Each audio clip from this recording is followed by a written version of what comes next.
আপুনিতো আপোনাক মই কেতিয়াবা এনেকৈ লগ পাম বা আপুনি এনেকৈ বহি কথা পাতিব লাগিব কেতিয়াবা জুবিনৰ বিষয়ে মই ভবা নাছিলোঁ হয় আৰু আমি কোনোবা এটা বাটত আমি হঠাৎ সংযোজিত হৈ গ'লোঁ আমি জুবিনে আমাক লগাই দিলে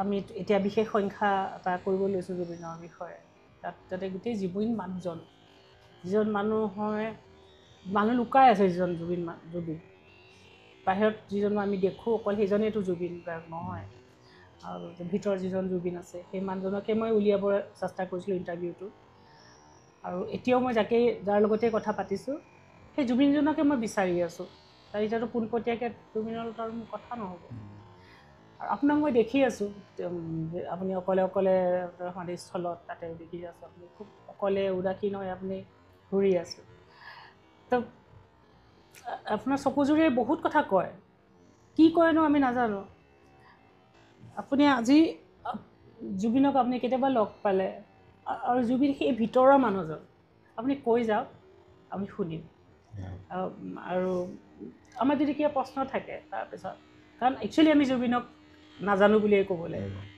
যি বাহিৰৰ পৰা দেখিছোঁ আপোনালোকেতো একদম ওচৰৰ পৰা সৰুৰে পৰাই দেখিছে বুলি ক'ব লাগিব আপুনিতো বহুত সৰু আছিল মই মেট্ৰিক দি পেলাই লগ পাইছিলোঁ সেইটো মানে বহুত জৰুৰী আপুনি কওক আমি শুনি যাম মই 1989তে লগ পোৱা ক'ত আছিলে যোৰহাটত মোৰ ঘৰ যোৰহাটত বালিগাঁও ৰজা হাউলি বুলি কয় মই মেট্ৰিক দি পেলাই আমাৰ ৰিজাল্ট দিয়া নাই আমাৰ মাৰ্চ মানত পৰীক্ষা শেষ হয় সেই মে' জুন মানত ৰিজাল্ট দিয়েগৈ আৰু আমি খুব মানে যোৰহাটত খুব কম্পিটিশ্যন হয় গানৰ বিভিন্ন জেগা আছে যোৰহাট থিয়েটাৰ হল আছে ডিষ্ট্ৰিক্ট লাইব্ৰেৰী লক্ষী ইউনিয়ন বিভিন্ন জেগাত কম্পিটিশ্যন হয় আৰু মই সেই ইন্দ্ৰ শৰ্মা ছাৰৰ স্কুলতে শিকা ছাৰে যদিও কমাৰ্চিয়েল বজাবলৈ নিদিয়ে মই মনে মনে বজাই ফুৰোঁ তাতে তবলা শিকিছিলোঁ মই তবলা শিকিছিলোঁ মনে মনে বজাই ফুৰোঁ ছাৰ মানে খুব ষ্ট্ৰিক আছিলে ক্লাছিকেলি প্ৰথমতে ভালকৈ শিকিলোঁ বুলি কয় ইন্দ্ৰেশ্বৰ শৰ্মা ছাৰ তাৰপিছত মনে মনে বজাই ফুৰোঁ কম্পিটিশ্যনত বজাওঁ জ্যোতি সংগীত দাবা সংগীত মডাৰ্ণ চং এইবিলাক কম্পিটিশ্যন হৈ থাকে এই জুন নে জুলাই মাহত 89ৰ এটা কম্পিটিশ্যন আছিলে বঙালপুখুৰী নাট্য মন্দিৰত আৰু জুবিনহঁত ইতিমধ্যে বঙালপুখুৰীতে থাকে জুবিন মেট্ৰিক পাছ কৰি পেলাই তামোলপুৰৰ পৰা মেট্ৰিক পাছ কৰি জে বি কলেজত এডমিশ্যন লৈছে তাৰপিছত এই মই বজাবলৈ গৈছিলোঁ মোৰ ঘৰৰ ৰাস্তাতে এজন মানে স্বনামধন্য অভিনেতা ছবিন অধ্যাপক তেখেতৰে ছোৱালী গীতাঞ্জলি অধ্যাপক আৰু গীতাঞ্জলিৰ মাক মানে বিনু পেহী জুবিনৰ পেহীয়ে দেউতাকৰ ভনীয়ে গতিকে সেইখিনি কথা মই একদম গম পোৱা নাছিলোঁ বঙালপুখুৰী নাট্য মন্দিৰ পোৱা লাগে তাৰপিছত কম্পিটিশ্যন চলি আছে দুপৰীয়া আমি কিবা গান এটা বজাই আছোঁ দুপৰীয়া চব কম্পিটিটৰ বা অডিয়েঞ্চ খাবলৈ যায় অলপ খালী আছিলে হল দেখিছোঁ পিছফালে মানে একদম চকুত লগা চুলিখিনি তিতা ল'ৰাজনৰ কাৰ্লি হেয়াৰ ইমানমান দীঘল হ'ব বহুত বেছি দীঘলো নহয় মেলি আহিছে আৰু গোল চশমা এযোৰ পিন্ধিছে আমাৰ গান্ধী চশমা বুলি কৈছে কিন্তু হাই পাৱাৰ চশমা দেখিলে গম পাইছে যে চশমাটো বহুত পাৱাৰ আছে মোক এনেকৈ হাতটো দিলে এই আপোনালোকে এতিয়া যেনেকুৱা দেখিছে তেতিয়াৰ পৰা তেনেকুৱা মোৰ প্ৰথম হাইটো এতিয়াও তেনেকুৱা আছিলে এনেকৈ হাতটো দিলে আকৌ এনেকৈ আছে তাৰপিছত মই ভিতৰলৈ সোমাই আহিলোঁ তেওঁ ইতিমধ্যে আহি ভিতৰ পালেহি কথা পাতিব নোৱাৰে কাৰণ ওচৰতে ষ্টেজটো বাহিৰলৈ আহিলোঁ ষ্টেজ হলত ক'লে তোমাৰ নাম কি মোক সুধিলে কৈছোঁ ৰাজা মোৰ নাম কৈছে হেৰি তুমি তবলাটো ভাল বজোৱা দেখোন তুমি যাৰ লগত বজাইছা যে গীতটো তাই মোৰ পেহী ছোৱালী তুমি আমাৰ ঘৰলৈ আহিবা পিছফালে মোৰ ঘৰ তাৰপিছত মই অঁ বুলি ক'লোঁ আৰু মই আৰু গান বজাবলগীয়া আছিলে কম্পিউটাৰৰ লগত বজাই মেলি গীতাঞ্জলিৰ লগতে তেওঁলোকৰ ঘৰলৈ গ'লোঁ তাতে ভাত খালোঁ ঘৰলৈ মানে গীতাঞ্জলি কৈছে যে মামা এনেকৈ অফিচাৰ গুৱাহাটীত তেখেতে তেতিয়া দেউতাকে সম্ভৱ ছেক্ৰেটেৰিয়েটত কৰে নেকি ঘৰ সোমাই অকণমান সেই অভিজাতটোতো ফিল হৈছে কাৰণ মোৰ ঘৰ গাঁৱত আমাৰ গাঁৱৰ ঘৰ বুলি কাত নাই এনেকৈ এখন মেট এখন পৰা আছে এই আপোনাৰ খেৰ টাইপ এটা মেট পাই যে নৰাৰে বনোৱা নেকি মেটখন পৰা আছে কৰিডৰটো ভিতৰতে ভাত খালোঁ খুব ধুনীয়া খাদ্য অঁ খহটা মেটখন মই ভাবিছোঁ যে ধনী উচনী মানুহ আৰু পাৰিছে তেনেকৈ ভাবিছোঁ তাৰপিছত তেওঁ ভাত খাইছে তেওঁ মানে সেই হেৰি আৰু পটককৈ গৈ গান এটা বজালে তেওঁলোকৰ ঘৰত ডেক আছিলে গানবিলাক যে ডাঙৰকৈ বজালে কিন্তু আমাৰ নাই মই একদম ওচৰৰ পৰা ডেক প্ৰথম দেখিছোঁ তেতিয়া আমাৰ ঘৰত সৰু টেপ এটা আছিলে দেউতাই ৰেডিঅ' শুনে তেনেকুৱা তাৰপিছত তাতে গান এটা বজালে সেইদিনাখন প্ৰথম গানটো হৰিহৰণৰ এটা গজল বজাই আছিলে হে দে মস্তি হে বুলি গান এটা বজাইছে বিৰাট ধুনীয়া তবলা একদম তাৰপিছত মই বোলো ইমান ধুনীয়া কৈছে তুমি হৰিহৰণ শুনা নাই নেকি মই বোলো নাই শুনা নাই মই এনেকুৱা গান ৰেডিঅ'ত শুনিছোঁ, কিন্তু এনেকৈ কেছেট শুনা এই শুনিবা হৰিহৰণ বহুত ধুনীয়া ধুনীয়া গান আছে আৰু তবলাবিলাক বিৰাট ধুনীয়া বজায়। তাৰপিছত হঠাতে মোক ক'লে ব'লা ওলাই যাওঁ, মই চাইকেলখন লওঁ, মোৰ চাইকেল লওঁ, ওলাই গৈ আমি দহাবৰা চুক বুলি কয়, ৰেল লাইনটো পাৰ হৈ ওচৰতে 1 কিলোমিটাৰ। এজন ল'ৰা ঘৰলৈ গ'লোঁ, জুবিনৰ খুব ভাল ফ্ৰেণ্ড মানে, জুবিনৰ একেলগে পঢ়া প্ৰসেনজিৎ গুপ্তা, তেওঁ ঘৰলৈ গ'লোঁ। এই বেংগলী মানুহৰ ঘৰ আৰু বহুত মানুহ একেলগে থাকে, তাতে কথা পাতিলোঁ। প্ৰসেনজিৎ গুপ্তাও মানে খুব কথা জানে, যদি সি মিউজিচিয়ান নহয় মানে আৰ্টিষ্ট নহয়, কিন্তু সি খুব গোটেই মানে দুনিয়াখন পঢ়ে, কথা জানে। তেওঁলোকে পথেৰ পাঁচালী কথা পাতি আছিলে। প্ৰসেনজিতে হঠাৎ সুধিলে, ঐ তই জানো নেকি যে পথেৰ পাঁচালী মিউজিক সেই সময়ত কেনেকৈ ছিং কৰাইছিলে, বেকগ্ৰাউণ্ড মিউজিক? মই ভাবিছোঁ যে বেলেগ লেভেলত কথা পাতিছিলোঁ। মই পথেৰ পাঁচালীৰ নাম শুনিছোঁ, সত্যজিৎ ৰায়ৰ নাম শুনিছোঁ, কাৰণ আমি মইনা পাৰিজাতত থকা বিভিন্ন কুইজ চুইজ কৰি ফুৰোঁ, কিন্তু মই সেইটো লেভেলত কোনদিন চিন্তা কৰিব নাই। সেইটো মোৰ প্ৰথম দিন আছিলে জুবিন গাৰ্গৰ লগত। মিউজিক ছিং কৰাৰ কথা পাতিছে মানে বেলেগ ধৰণৰ হ'ব। তেওঁলোকে পাতিছে আৰু জুবিনে খুব ধুনীয়া বেংগলী কয়, মাজে মাজে তাহাঁতি দুটাই বেংগলীও পাতে। চব ধৰণৰ আছিলে, মাজে মাজে বেংগলীও পাতে। তাৰপিছত আমি ওলাই আহিলোঁ, এপাক এনেকৈ ঘূৰি গধূলি হ'ল আৰু জুবিনৰ ঘৰ পালোহি। তাৰপিছত ইতিমধ্যে পেহী আৰু ছোৱালীজনী আছেই জুবিনৰ ঘৰতে, কম্পিটিশ্যন মই যাৰ লগত বজাবলৈ গৈছিলোঁ। তেওঁলোকে ক'লে আমি তবলা চবলা অট'তে লৈ যাম, তুমি ঘৰলৈ যোৱাগৈ। মই ঘৰলৈ গুচি আহিলোঁ। জুবিনে কিন্তু মোক ক'লে কাইলৈ আহিবা কিন্তু দেই, তোমাৰ লগ পাই ভাল লাগিলে, কাইলৈ আকৌ আহিবা। মই বোলো ঠিক আছে আহিম বাৰু। সেই পিছদিনাখন গ'লোঁ, আকৌ পিছদিনাখন গ'লোঁ, এই মানে সদায় লগ পোৱা হ'লোঁ জুবিনক, আৰু সদায় লগ পোৱা হ'লোঁ। বিভিন্ন ধৰণৰ কথা কয়, মোক কয় কোনোবা পাৰ্কাচনিক চাইছা নেকি কেতিয়াবা? বোলো নাই চোৱা নাই পাৰ্কাচন, মই বুজি পোৱা নাছিলোঁ কি ক'ব বিচাৰিছে। কৈছে এনেকৈ শিৱমণি চোৱা নাই? বোলো নাই চোৱা নাই। তিলক গুৰুটো মই চোৱা নাই। এইবোৰ বিখ্যাত পাৰ্কাচনিষ্ট, মানে পাৰ্কাচন ইনষ্ট্ৰুমেণ্টটো কি তেওঁহে মোক কৈছিলে। পাৰ্কাচন চব বস্তুৱে পাৰ্কাচন, আমি যদি টাপটোত এটা হিট কৰোঁ, ইয়াৰ পৰা যদি সংগীত উপযোগী ধ্বনি ওলায়, সিয়ে পাৰ্কাচন। সেইকাৰণে য'তে ত'তে বজায় কিছুমান বস্তু। তাৰপিছত লাহে লাহে সেইবিলাক কনচেপ্ট ক'বলৈ ল'লে। তেওঁ বিভিন্ন CD কালেকশ্যন কৰে আৰু ঘৰত অজস্ৰ কেছেট, মানে সেই তেতিয়া বিজিজ দেখিছোঁ, পিংক ফ্লয়ড দেখিছোঁ। তেওঁ ইতিমধ্যে শুনি হজম কৰি থৈছে এইবিলাক ৱেষ্টাৰ্ণ গান,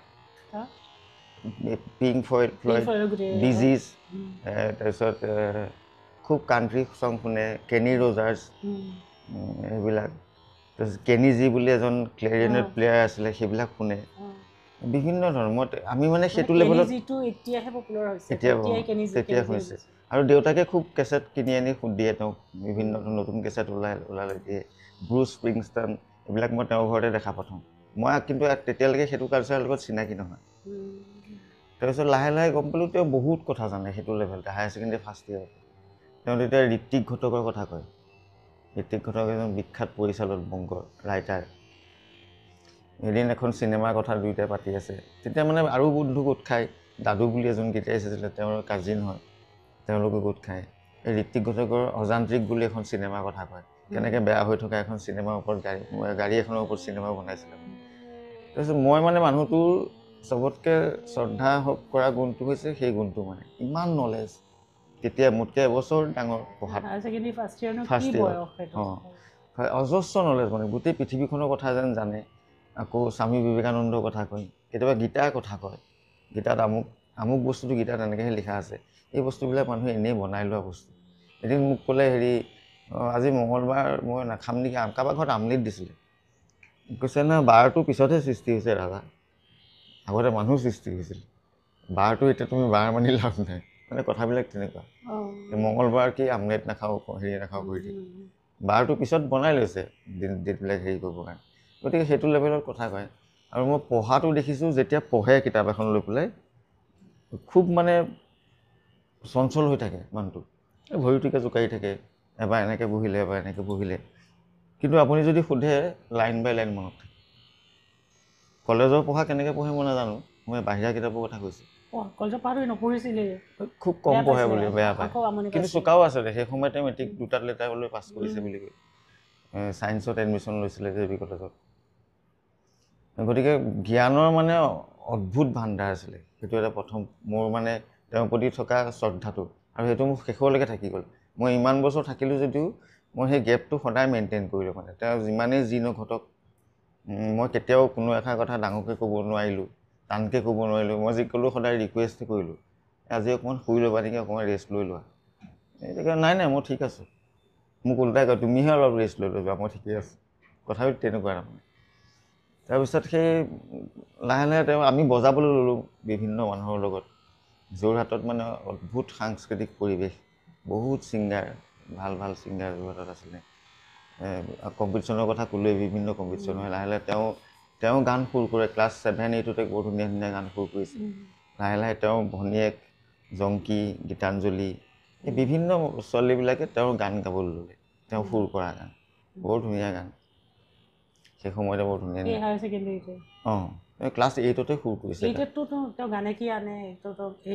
সুৰ কৰিছে তাৰ আৰু গান সুৰ কৰিছে এটি নহয় দুটি নহয় বুলি এটা গান আছে এটি নহয় দুটি নহয় আছে বহু কথা এনেকুৱা এটা গান আছে সেইটো তেওঁ ক্লাছ 8 সুৰ কৰা বুলি আমাৰ আগত কয় আৰু গান আছে ক্লাছ 8, 9 সুৰ কৰা তাৰ আগতে সুৰ কৰিছে সুৰবিলাক বৰ ধুনীয়া কৰে তাৰপিছত সেই লাহে লাহে বন্ধুত্বটো আহিলে ঘৰলৈ যোৱা বেছি হ'ল ঘৰত থকা হ'লোঁ তাৰপিছত লাহে লাহে তেওঁ কীবৰ্ড কিনিলে তেওঁৰ ককায়েক আছিলে উৎপল শৰ্মা তেওঁ জেঠাইকৰ ল'ৰা অল ইণ্ডিয়া ৰেডিঅ'ৰ এৰেঞ্জাৰ আছিলে মানে তেওঁ বোধ কৰোঁ A গ্ৰেড পোৱা প্ৰথম এৰেঞ্জাৰ নেকি অসমৰ শ্বিলঙত চাকৰি কৰিছিল তেওঁলোক এবাৰ শান্তাবুৰ লগত প্ৰগ্ৰেম কৰিবলৈ গৈছিলে যোৰহাট ল' কলেজৰ পৰা অলপ আগত তেওঁলোকৰ ঘৰ তেতিয়া সেই কীবৰ্ডখন কিনিছিলে ভূপেন উজীৰ ছাৰৰ পৰা গতিকে লাহে লাহে কীবৰ্ড বজোৱা হ'ল কীবৰ্ডত মানে ইণ্টাৰেষ্টটো বেছি কীবৰ্ডখন মানুহে সুধিলে কয় নাই মই গান চান নাগাওঁ গান সুৰ কৰোঁ কিন্তু মই বজাই ভাল পাওঁ তাৰপিছত লাহে লাহে আমি যোৰহাটৰ লীনা বেজবৰুৱা বাইদেউ বুলি এগৰাকী ছিংগাৰ আছিলে মানে তেওঁলোক অকণমান ধনী চনী মানুহ আৰু দুমহলীয়া ঘৰৰ ওপৰৰ খাপত তেওঁলোকৰ এটা মিউজিক ৰুম আছে তাতে বস্তু ফিটিং হৈ থাকে তেওঁলোকে প্ৰগ্ৰেমৰ কাৰণে প্ৰেক্টিচ কৰে জুবিনো যায় আমিও যাওঁ তালৈ আৰু সেই দাদাবিলাকে আমাক খুব মৰমো কৰে জুবিনক ভাল পায় জুবিনে সুৰ কৰা গান গাবলৈ কয় লীনা বৰুৱা দাদাই ৰূপক দাই তেওঁ গীটাৰিষ্ট জুবিন গানটো গোৱাচোন কোৱা মই সিদিনাখন জ্যোতিকাই তোমাৰ বৰ ধুনীয়া গান এটা ৰেডিঅ'ত গাইছিলে পিছে পাহৰি গ'লো নহয় ৰ'ব অকণমান মনত আছে বুলি গাই দিয়ে তেতিয়া কিন্তু পিন ড্ৰপ চাইলেণ্ট হৈ যায় ইমান সুৰত গায় ইমান ধুনীয়া উচ্চাৰণ চবেই কয় লাহে লাহে তেওঁ চাগে সেই মানুহৰ ইনস্পাইৰেশ্যন পাই পেলাই গান গাবলৈ মন কৰে লাহে লাহে গান গোৱা হ'ল এবাৰ কি হ'ল প্ৰথম মানে আমি ষ্টেজ শ্ব' কৰিম আৰু প্ৰথম ষ্টেজ শ্ব' এটা আমাক বহুতকে গোটাই আনিলে কেইবাজনী মিউজিচিয়ান যোৰহাটত বিশ্বকৰ্মা পূজাৰ দিনাখন চাউণ্ড ভাড়া দিয়া এজন মানুহ আছিলে ৰাজেন দা তেওঁ চাউণ্ড ছিষ্টেম আছে ভাড়া দিয়ে তেওঁ বিশ্বকৰ্মা পূজা পাতে গধূলিলৈ মানে তেওঁ ৰাস্তাৰ ওপৰতে পেণ্ডেল এটা দি পেলাই সৰু পেণ্ডেল আৰু প্ৰগ্ৰেম পাতিব তাতে জুবিনে গান গাব আমি প্ৰথম মানে তেনেকুৱা ডাঙৰ ষ্টেজ প্ৰগ্ৰেম আৰু চাউণ্ড লৈ পেলাই তেতিয়া গান ওলোৱা নাই কিন্তু জুবিন গাৰ্গ হোৱা নাই অনামিকা ওলোৱা নাই এতিয়া কি গান গাব তাই নিজৰ গান এটা গাব চবে ৰিকুৱেষ্ট কৰিছে গানে কি আনে গাব আৰু জিতুল দাৰ দুটামান গান গাব আৰু দুটা হিন্দী গান গাব কিশোৰ কুমাৰ গান খুব ভাল পাইছিল কিশোৰ কুমাৰ মানে খুব ভাল পায় কিছুমান ইমান সুৰত গায় ইমান ধুনীয়া উচ্চাৰণ নছৰত ফতেহ আলী খান খুব শুনে তেতিয়া কিবা এটা গান গাম বুলি কৈছে আমি আৰু জনাই নজনে তুলি মেলি প্ৰগ্ৰেম কৰিম আমি গৈ প্ৰগ্ৰেমৰ জেগা পালোঁগৈ জুবিনে কিবা এটা আনিবলৈ বুলি ঘৰলৈ গ'ল সেই সময়তে ধাৰাসাৰ বৰষুণ আহিল গধূলিলৈ কাপোৰ দি পেলাই ষ্টেজ বনাইছিলে চব ভাগি পৰি থাকিল প্ৰগ্ৰেম কৰা নহ'ল আৰু সেইদিনাখন সেইবিলাক মানে স্মৃতি আছে আৰু সেই লীনাবৌৰ ঘৰত বহুত দিন কটাইছে তেওঁ নিজেও গৈ ভাল পায় বিভিন্ন ধৰণৰ মানুহ থাকে গান হয় আৰু সেই গান গোৱাৰ চাগে কেছেট বনাবলৈ মন গ'ল বিভিন্ন গান গোটালে জেঠাইকৰ এটা গান ল'লে প্ৰীতি সুভাষে গানটো মানে ডাঙৰ জেঠাইকে সুৰ কৰা নিজৰ গানকেইটাতো আছেই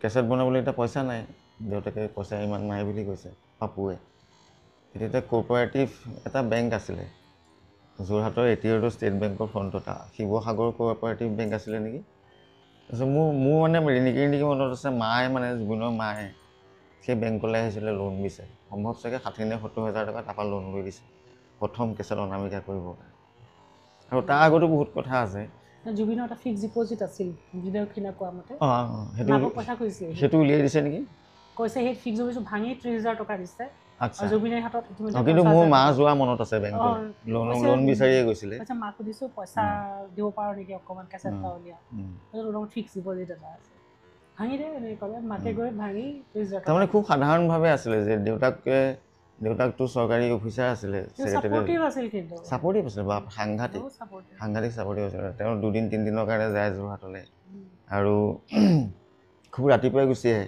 কেতিয়াবা 2-এবাৰ মানে এখন বগা এম্বেচাডৰ লৈ যোৱা মনত আছে, কিন্তু প্ৰায় বাছতেই যায়।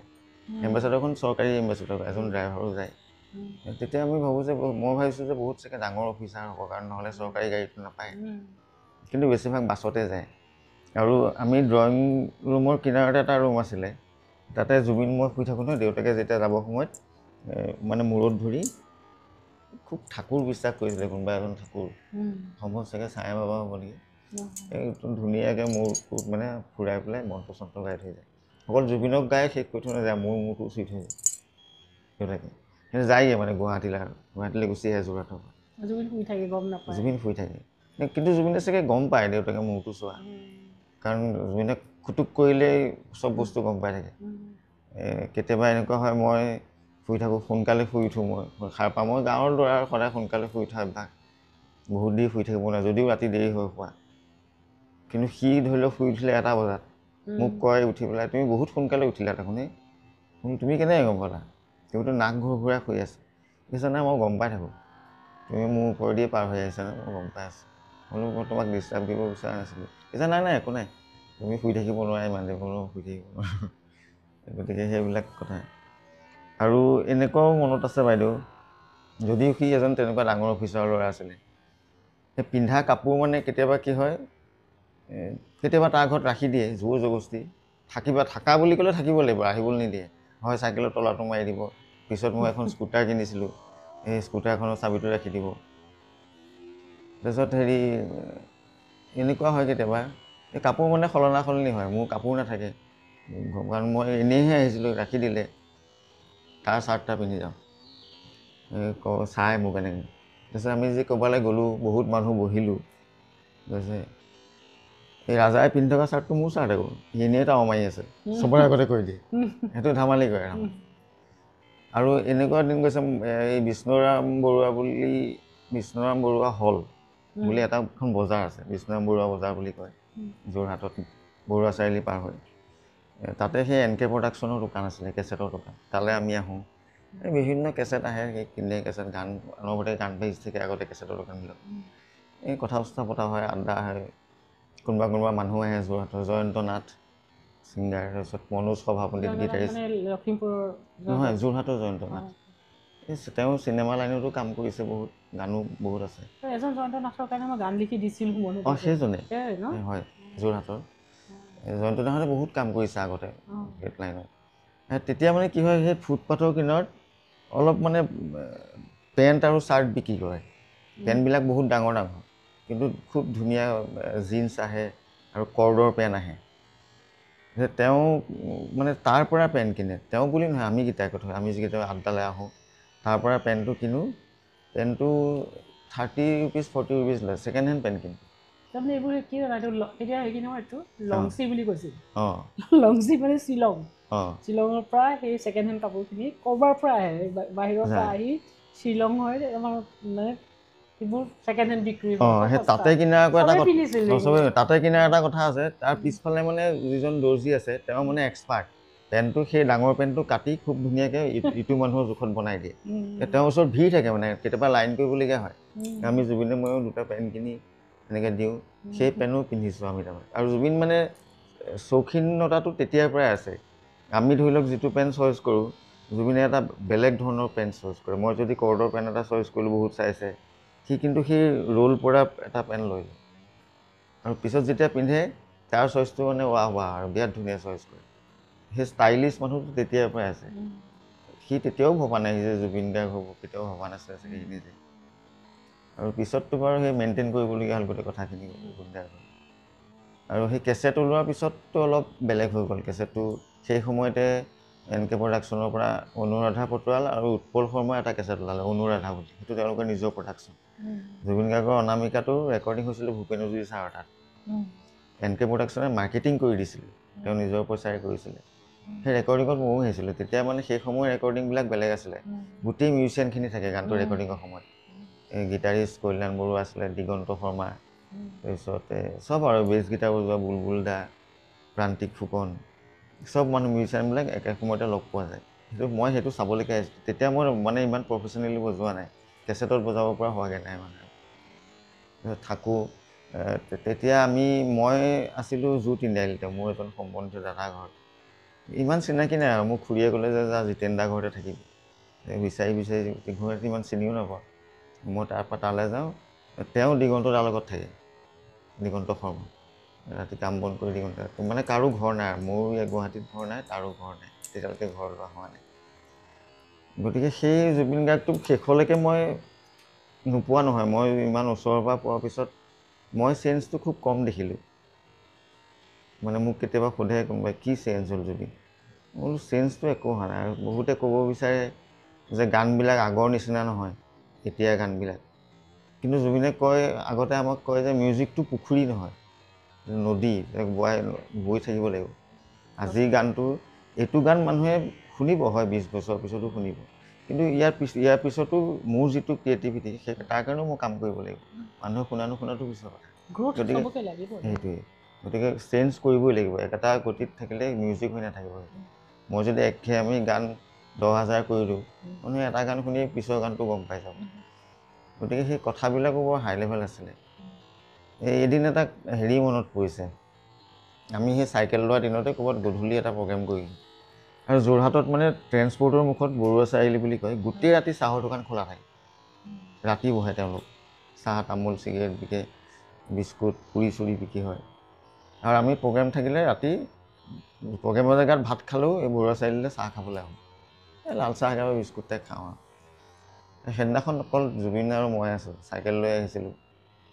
জুবিনে এটা বৰ ধুনীয়া বগা জেকেট পিন্ধি, ঠাণ্ডা দিন, ডিচেম্বৰ জানুৱাৰী মাহ, খুব ঠাণ্ডা পৰে যোৰহাটত। তাৰপিছত সেই চাহৰ দোকানৰ ওচৰতে এজন মানুহে, মানে মানুহজন বয়সস্থ মানুহো নহয় দেই, জুই ফুৱাই আছে, তেওঁ এখন কাপোৰ লৈ আছে গাত, কিন্তু মানুহজন কঁপি আছে। জুবিনে এবাৰ আঁতৰি গৈ চালেগৈ, আকৌ গুচি আহিলে। মই ছেকেণ্ড টাইম যোৱা দেখি আকৌ চালোঁ, তেওঁ আকৌ মানুহজনৰ আগফালে যোৱা নাই, নিজৰ গাৰ জেকেটটো খুলিলে, মানুহজনৰ গাত জুপিলে। মানুহজনে তেতিয়া এনেকৈ ওলোটাকৈ চাইছে জুবিনক, মানুহজনৰ জেকেটটো লৈ। সেইখিনিতে সদায় থকা মানুহ, কিন্তু তেওঁ ৰাতি তাতে থাকে, কিবা কিবি কৰে চাগে, চাফা তাফা কৰি দিয়ে। দেখিছোঁ যে জুবিনৰ তলত গাত একোৱেই নাই, তলত গোটেই জেকেটটো পিন্ধি আহিছে, তলত কটা গেঞ্জি এটা। ঠাণ্ডাৰ দিন, কিন্তু আমি আকৌ তাৰ পৰা বঙালপুখুৰী যাবলৈ আছে। সেই তেনেকৈ কঁপি ৰাতি চাইকেল মাৰি গ'লোঁ।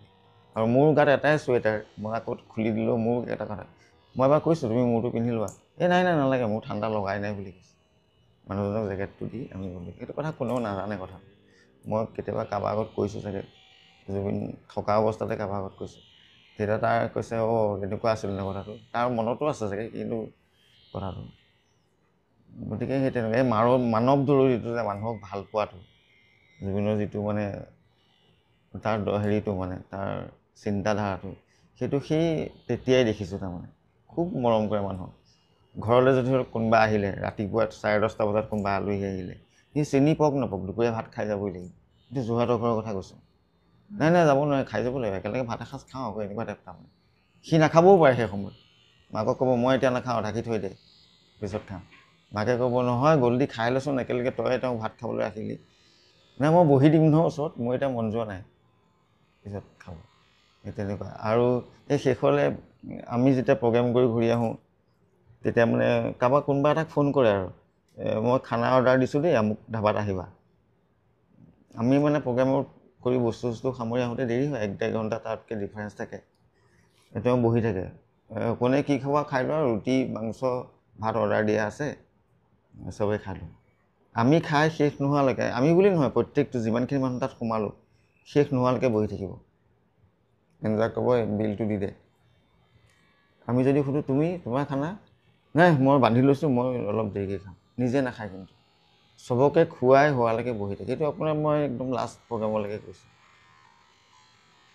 আমি এইফালৰ পৰা আহোঁতে লাষ্ট এই আতিথ্য বুলি এখন ধাবা আছে, পাহাৰটো উঠাৰ আগতে, তাত সেইটো মানে 6টাও বাজিব পাৰে, কেতিয়াবা ৰাতিপুৱা 7টাও বাজিব পাৰে। মোৰ টোপনি ধৰিছে, ভাগৰ লাগিছে বুলি গুচি নাযায়, সেই অৰ্ডাৰ দিয়াৰ পৰা মানুহখিনি খোৱালৈকে বহি থাকে, নিজে নাখায়, নিজে গৈ ঘৰত খাবগৈ, পানী লৈ যায় কিবা এটা। গতিকে সেই মানুহজন মই চেঞ্জ নেদেখিলোঁ সেইটো ক্ষেত্ৰত, সেইবিলাক ক্ষেত্ৰত। যিটো মৰম, মানুহক যিখিনি মৰম কৰে, এই যে পইচা দি দিলে, কিমান পইচা আছে নাচায়, আৰু পইচা একদম মানে চিনি নাপায়। কেতিয়াবা গুৱাহাটী আহিবলৈ মাকক আগতে আমি মানে চেন্নাই গৈছিলোঁ এবাৰ কেছেট ওলোৱাৰ আগতে। এইটো কথাও বহুত কম মানুহে জানে। চেন্নাইত এটা অসম এছ'চিয়েশ্যন আছিলে, আছু আছিলে মানে। চেন্নাইত থকা অসমীয়া ল'ৰাখিনি আছু। তাতে ৰাণা কলিতা আছিলে, জুবিনৰ এজন কাজিন আছিলে গুড্ডা বুলি, আৰু বাকীখিনি যোৰহাটৰ ল'ৰা চব গৈ তাত আমি চিনাকি হ'লোঁ। তেওঁলোকে মানে এটা প্ৰগ্ৰেম পাতিছে, তাতে জুবিনে গানো গাব, জুবিনে বজাব কীবৰ্ড, আৰু তেওঁলোকৰ মানুহেও গান গাব। তাৰ কাৰণে তাৰ পৰা কেইজনমান মিউজিচিয়ান লোৱা হ'ল। মইতো তবলা চবলা লৈ যোৱা নাই, তাৰ পৰা লৈ দিলে, ভাড়াত পায় তেতিয়া বস্তুবিলাক। সেইটো 91 মানৰ কথা চাগে। তাৰপিছত প্ৰগ্ৰেম হ'ল, আমি 7 দিনমান প্ৰেক্টিচ হ'ল এটাত। কাজল বুলি এটা ল'ৰা ঘৰত, সি বেংগলৰ ল'ৰা। প্ৰেক্টিচ হ'ল 7 দিনমান। প্ৰগ্ৰেমো হৈ গ'ল ধুনীয়াকৈ, জুবিনে গান গালে। চেন্নাইত থকা অসমীয়া মানুহখিনিয়ে জুবিনৰ গান বিৰাট ভাল পালে, খুব আৰু এপ্ৰিচিয়েট কৰিলে। তাৰপিছত কি হ'ল, আমিতো ঘূৰি আহিব লাগে অসমলৈ, 8-10 দিন হৈ গ'ল। এতিয়া আমাক পঠিয়াবলৈ অসমীয়া ল'ৰাকেইজনৰ হাতত পইচা নাই টিকেট কৰি দিবলৈ। আমাৰ হাতততো পইচা নাই। জুবিনে সম্ভৱ সেই সময়তে 600 মান লৈ গৈছিলে, আৰু মই 200 টকা লৈ গৈছিলোঁ। মোক দেউতা কৈছিলে যে লৈ যা, যদিও তাহাঁতি অহা যোৱা দিছে বাটত লাগিব। 200 টকা লৈ গৈছিলে, আৰু খৰচ কৰি দিওঁ। ৰাতি তাহাঁতি চাহ খাবলৈ যায়, পইচা শেষ মুঠতে, মোৰ হাতত পইচা নাই। জুবিনে মোক কৈছে মই 100 টকা এটা থৈ দিছোঁ, গুৱাহাটী পাই পেলাই যোৰহাট যাব লাগিব নহয়। তাৰপিছত পইচা নাই, এদিন যায় সিদিন যায়। ৰাণা কলিতা আছিলে, ৰাণা বেলেগে থাকে, ৰাণা তাক ফোন কৰে জুবিনে, কি হ'ব যাব লাগিছিলে। ৰাণা কৈছে বাৰ হৈ গৈছে। ইতিমধ্যে 28 দিনমান পাৰ হৈ গ'ল। হৈ গৈছে তোমালোকৰ টিকেট হৈ গৈছে, ট্ৰেইনৰ টিকেট হৈ গ'ল। ক'ত আছিলে আমি গিণ্ডি বুলি এটুকুৰা জেগাত আছিলোঁ চেন্নাই, গিণ্ডি।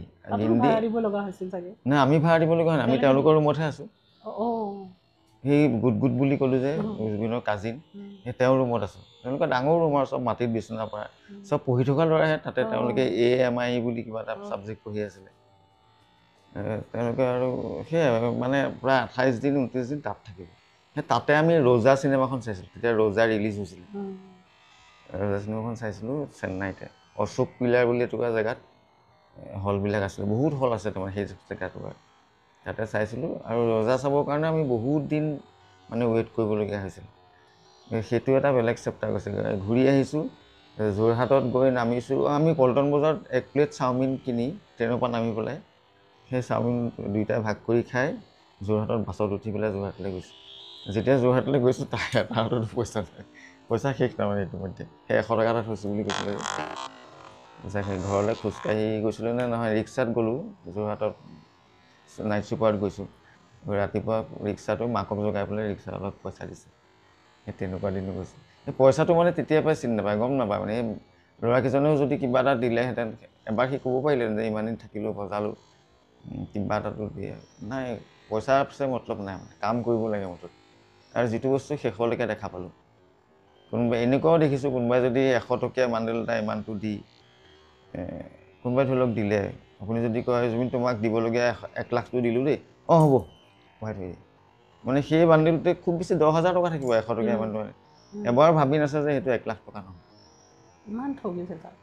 নহয়, সি মানে পইচাটোৰ প্ৰতি তাৰ লোভেই নাই মানে, একদম শেষলৈকে যিটো বস্তু নাছিলে। সি চাগে একদম শেষ মুহূৰ্ততে ভাবিছে যে মোৰ পইচা নাই। পইচা গুৰুত্ব দিয়া মানুহেই নাছিলে। এটা ইণ্টাৰভিউ মানে এটা পাব্লিক ফাংচনত জুবিনে কোৱা শুনিছোঁ, সেইটো মানে বহুত কষ্ট পাইছোঁ মই সেইটো দেখি।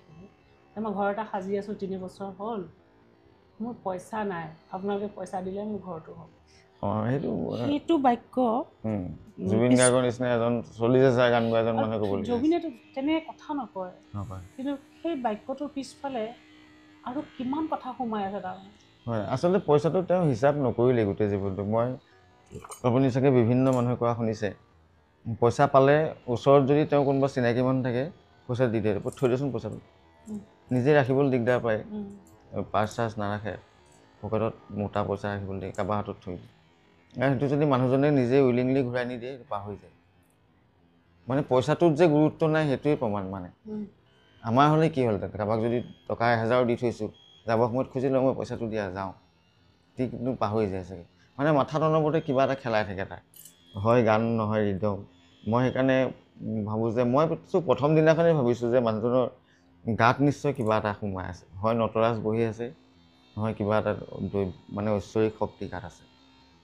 কাৰণ প্ৰথম দিনাখন মই তেওঁ যিটো ষ্টাইলত মোৰ আগে আগে চাইকেলখন লৈ ওলাই গ'ল সেই প্ৰসেনজিতৰ ঘৰলৈ যাওঁতে তেতিয়া মানে সম্পূৰ্ণ নিজৰ মতে থাকে ৰাস্তাত গাঁৱতে চিঞৰি চিঞৰি গান গাই গৈছে লাজ চাজ নকৰে আকৌ জাপি লৈ যোৱা কথাটো জানা চাগে টুপিৰ ওপৰত যে জাপি আহিছে নেকি মানে কি ছাতিটো লৈ চাইকেল চলাবলৈ দিগদাৰ নহয় কিন্তু জাপিটো পিন্ধি যায় চিম্পল কথা মানুহে বেয়া দেখিব কোনোবাই হাঁহিব সেইবোৰলৈ কিন্তু নাচা চিন্তা নকৰে গতিকে সেইবোৰ ঘটনা তেনেকুৱা কিন্তু সেই জে বি কলেজত অকণমান সেই ৰেজিষ্টেঞ্চ পাইছিল নহয় জানো তাত মানে উঠিব দিয়া নাছিল নহয় এইবিলাকতো আৰু সেই সময়ৰ টিনেজৰ কথা আমি টিনেজৰ হেৰি আৰু সেইটো কথা নহয় মানে এনেকুৱা হয় কলেজ ফাংচনবিলাকত এবাৰ কলেজ যুগত কিবা গান গোৱাৰ কথা আছিলে কিন্তু সময়ৰ অভাৱত নহ'ব বুলি ক'লে নেকি কোনোবাই এনেকুৱা কলেজ তেতিয়া মানে খুব ষ্ট্ৰিক আছিলে মানিকলাল ফুকন ছাৰ আছিলে খুব ষ্ট্ৰিক 6টাত যদি শেষ কৰিবলৈ কয় শেষ কৰিবই লাগিব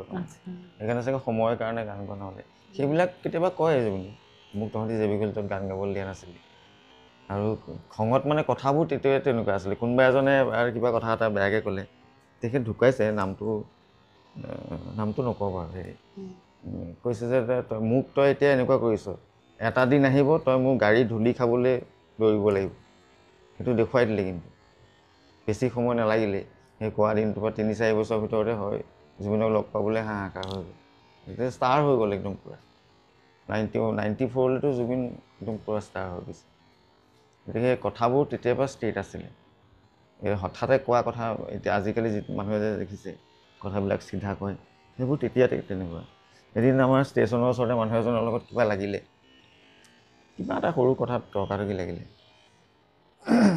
তেতিয়া সেইটো সেই 89তে লগ পোৱা সময়ৰ কথা আমি ওলাই যাওঁ বুলি কৈছোঁ নহয় দহাপাৰ চুকলৈ ৰেল লাইনৰ ফালেও যাওঁ ষ্টেচনৰ ফালে কিবা তেওঁলোকৰ চিনাকি মানুহে কিবা কথা তৰ্কাতৰ্কি লাগি মানুহজনে অকণমান বেয়াকৈ ক'লে তেতিয়া জুবিনে কৈছে মোৰ সেইটো কথা আজিও মনত আছে জুবিনে কৈছে তুমি মোক আজি এনেকৈ কৈছা কিন্তু মই য'ত থাকিম তুমি 7টা জনমলৈও ঢুকি নাপাওঁ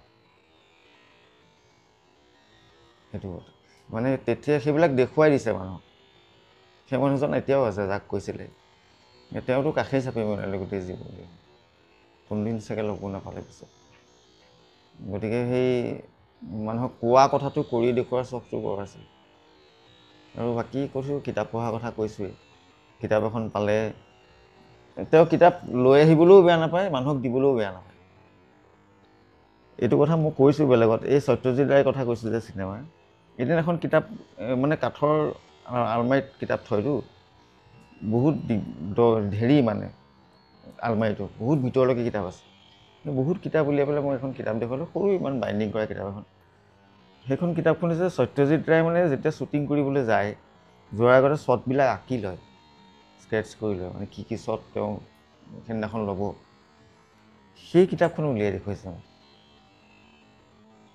মানে কেনেকুৱা লেভেলত চিন্তা কৰে তেতিয়াৰ পৰাই চিনেমা আৰু খুব চিনেমা চাই বাইদেউ মানে একচুৱেলি সি চিনেমাত আহিবলৈ মনটো তাৰ তেতিয়াৰ পৰাই তেতিয়া চিনেমাৰ কথা মই আপোনাক ক'লোৱে নহয় চব ডাঙৰ ডাঙৰ চিনেমাৰ কথা কয় আৰু নিজে কৰিবৰ কাৰণে তেতিয়াৰ পৰা চাগে তৈয়াৰী তাৰ চিনেমাৰ মানে চিনেমাখন আৰু খুব চিনেমা চাই এই আগতে VCP এটা ভাড়ালৈ পায় 150-200 টকা লয় সেইটো আনে আৰু চব ভাল ভাল চিনেমা চায় মানে একদম চিলেক্টেড চিনেমা কিবা অস্কাৰ পোৱা চিনেমা কিবা এৱাৰ্ড পোৱা চিনেমা তেনেকুৱা চিনেমা কালেকশ্যন আনি 3 দিন 4 দিন চিনেমাই চাই থাকে বেলেগ ওলাই মেলিও নাযায় কি ধৰণৰ চিনেমা চাইছিলে চিনেমা চব ধৰণৰ চিনেমা চাইছিলে মেইনলি যিবিলাক এৱাৰ্ড উইনিং চিনেমা এইবিলাক জানে সি পঢ়ি লৈ ক'ৰবাত কাৰোবাক ফোন কৰি হ'লেও সোধে মানে গোটেই বায়'ডাটাটো গোটাই লয় যিখন চিনেমা চাব সেই চিনেমাখনৰ বিষয়ে ওচৰত কোনোবা থাকিলে কৈ লয় এইখন এনেকুৱা চিনেমা কাহিনীটো আমুক ইউৰোপৰ আমুক এখন গাঁৱৰ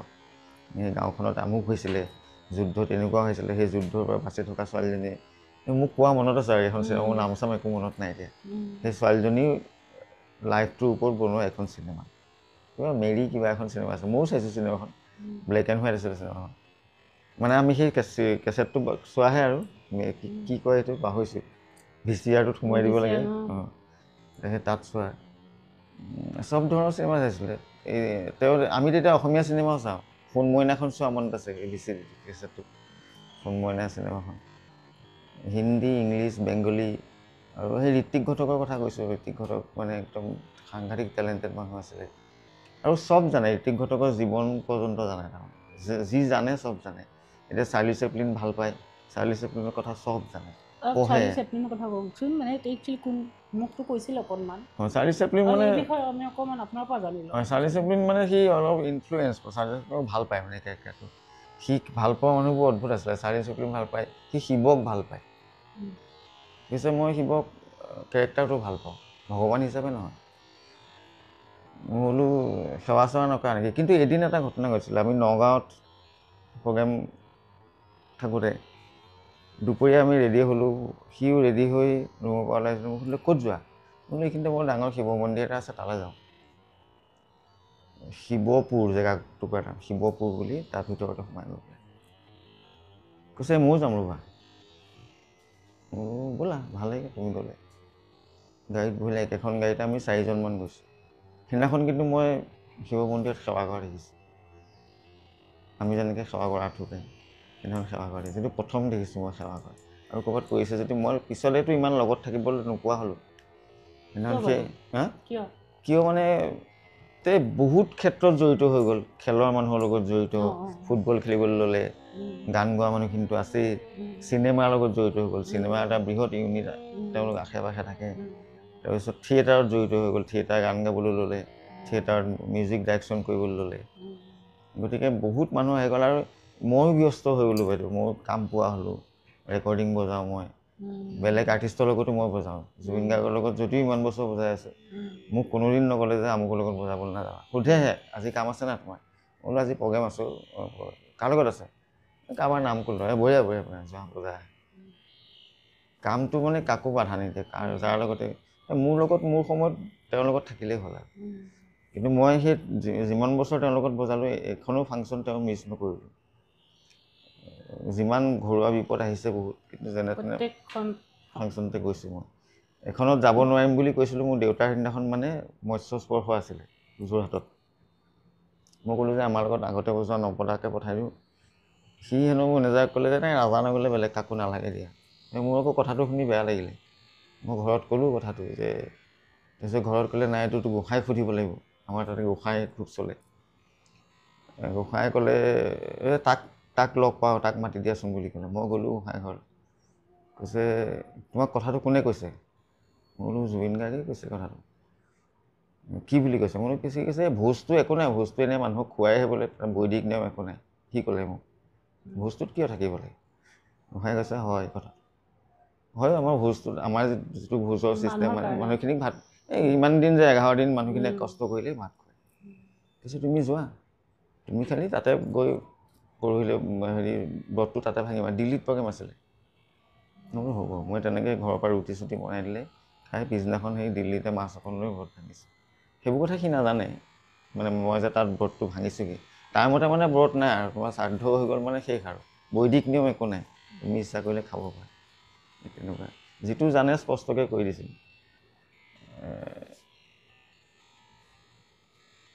ক'ত আছিলোঁ আমি? লিংকটো এৰাই গৈছে। জুবিনৰ লগতে আপুনি প্ৰত্যেকটো যে ফাংচনত আৰু লোকৰ লগত কাম কৰিলে বেয়া নাপায়। আৰু সেইকাৰণে মই ব্যস্ত হৈ যোৱাৰ কাৰণে লগত থকাটো কমি গ'ল। সেই আগতে যে ৰাতি ৰাতি ৰেকৰ্ডিঙত থাকোঁ, আপোনালোকৰ এইটো ৰাস্তাটো এটা ষ্টুডিঅ' আছিলে, একদম একজেক্ট জেগাটো মনত নাই, এইটো চাইডে মানে খাগলিৰ পৰা সোমাই, সেইটোলৈও ৰাতি আহিছোঁ। ৰাতি গান গাবলৈ আহিছিলে, 2টা নে 3টা ভক্তিমূলক গান গাইছে ৰাতি।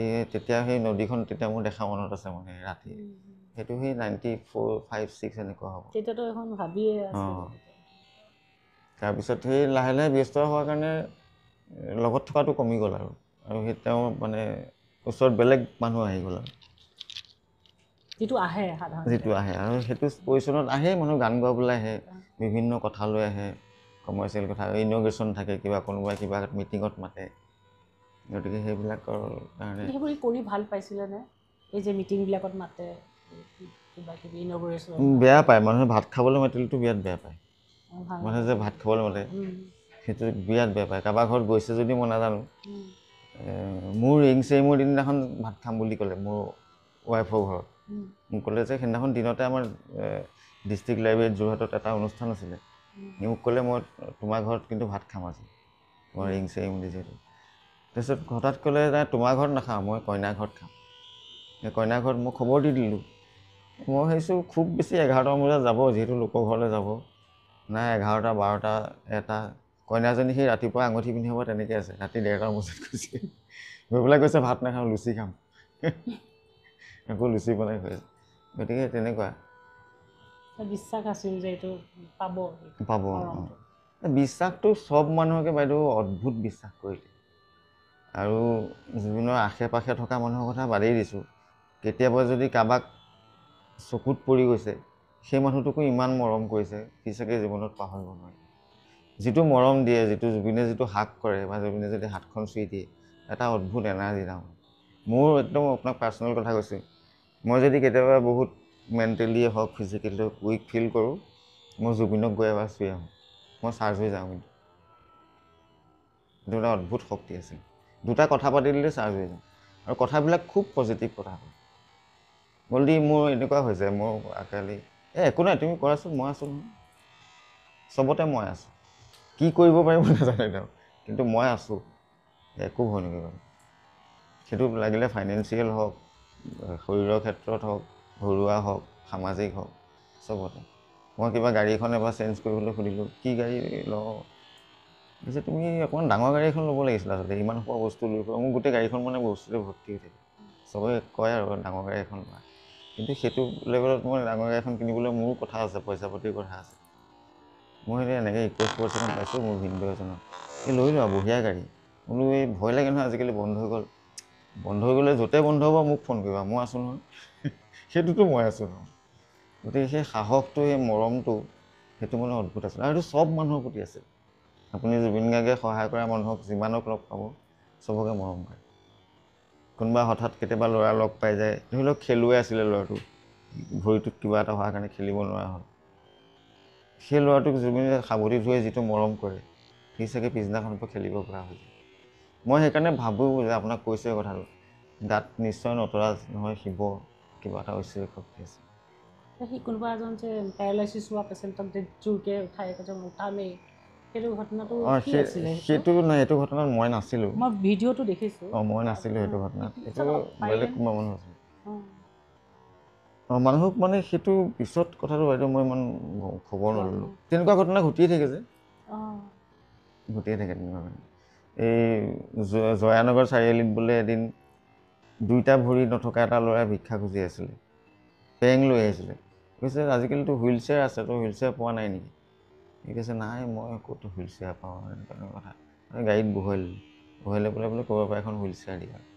সেইটো মোৰ লগত নাই, মই শুনা কথা। গতিকে সেইখিনিলৈকে চিন্তা কৰে।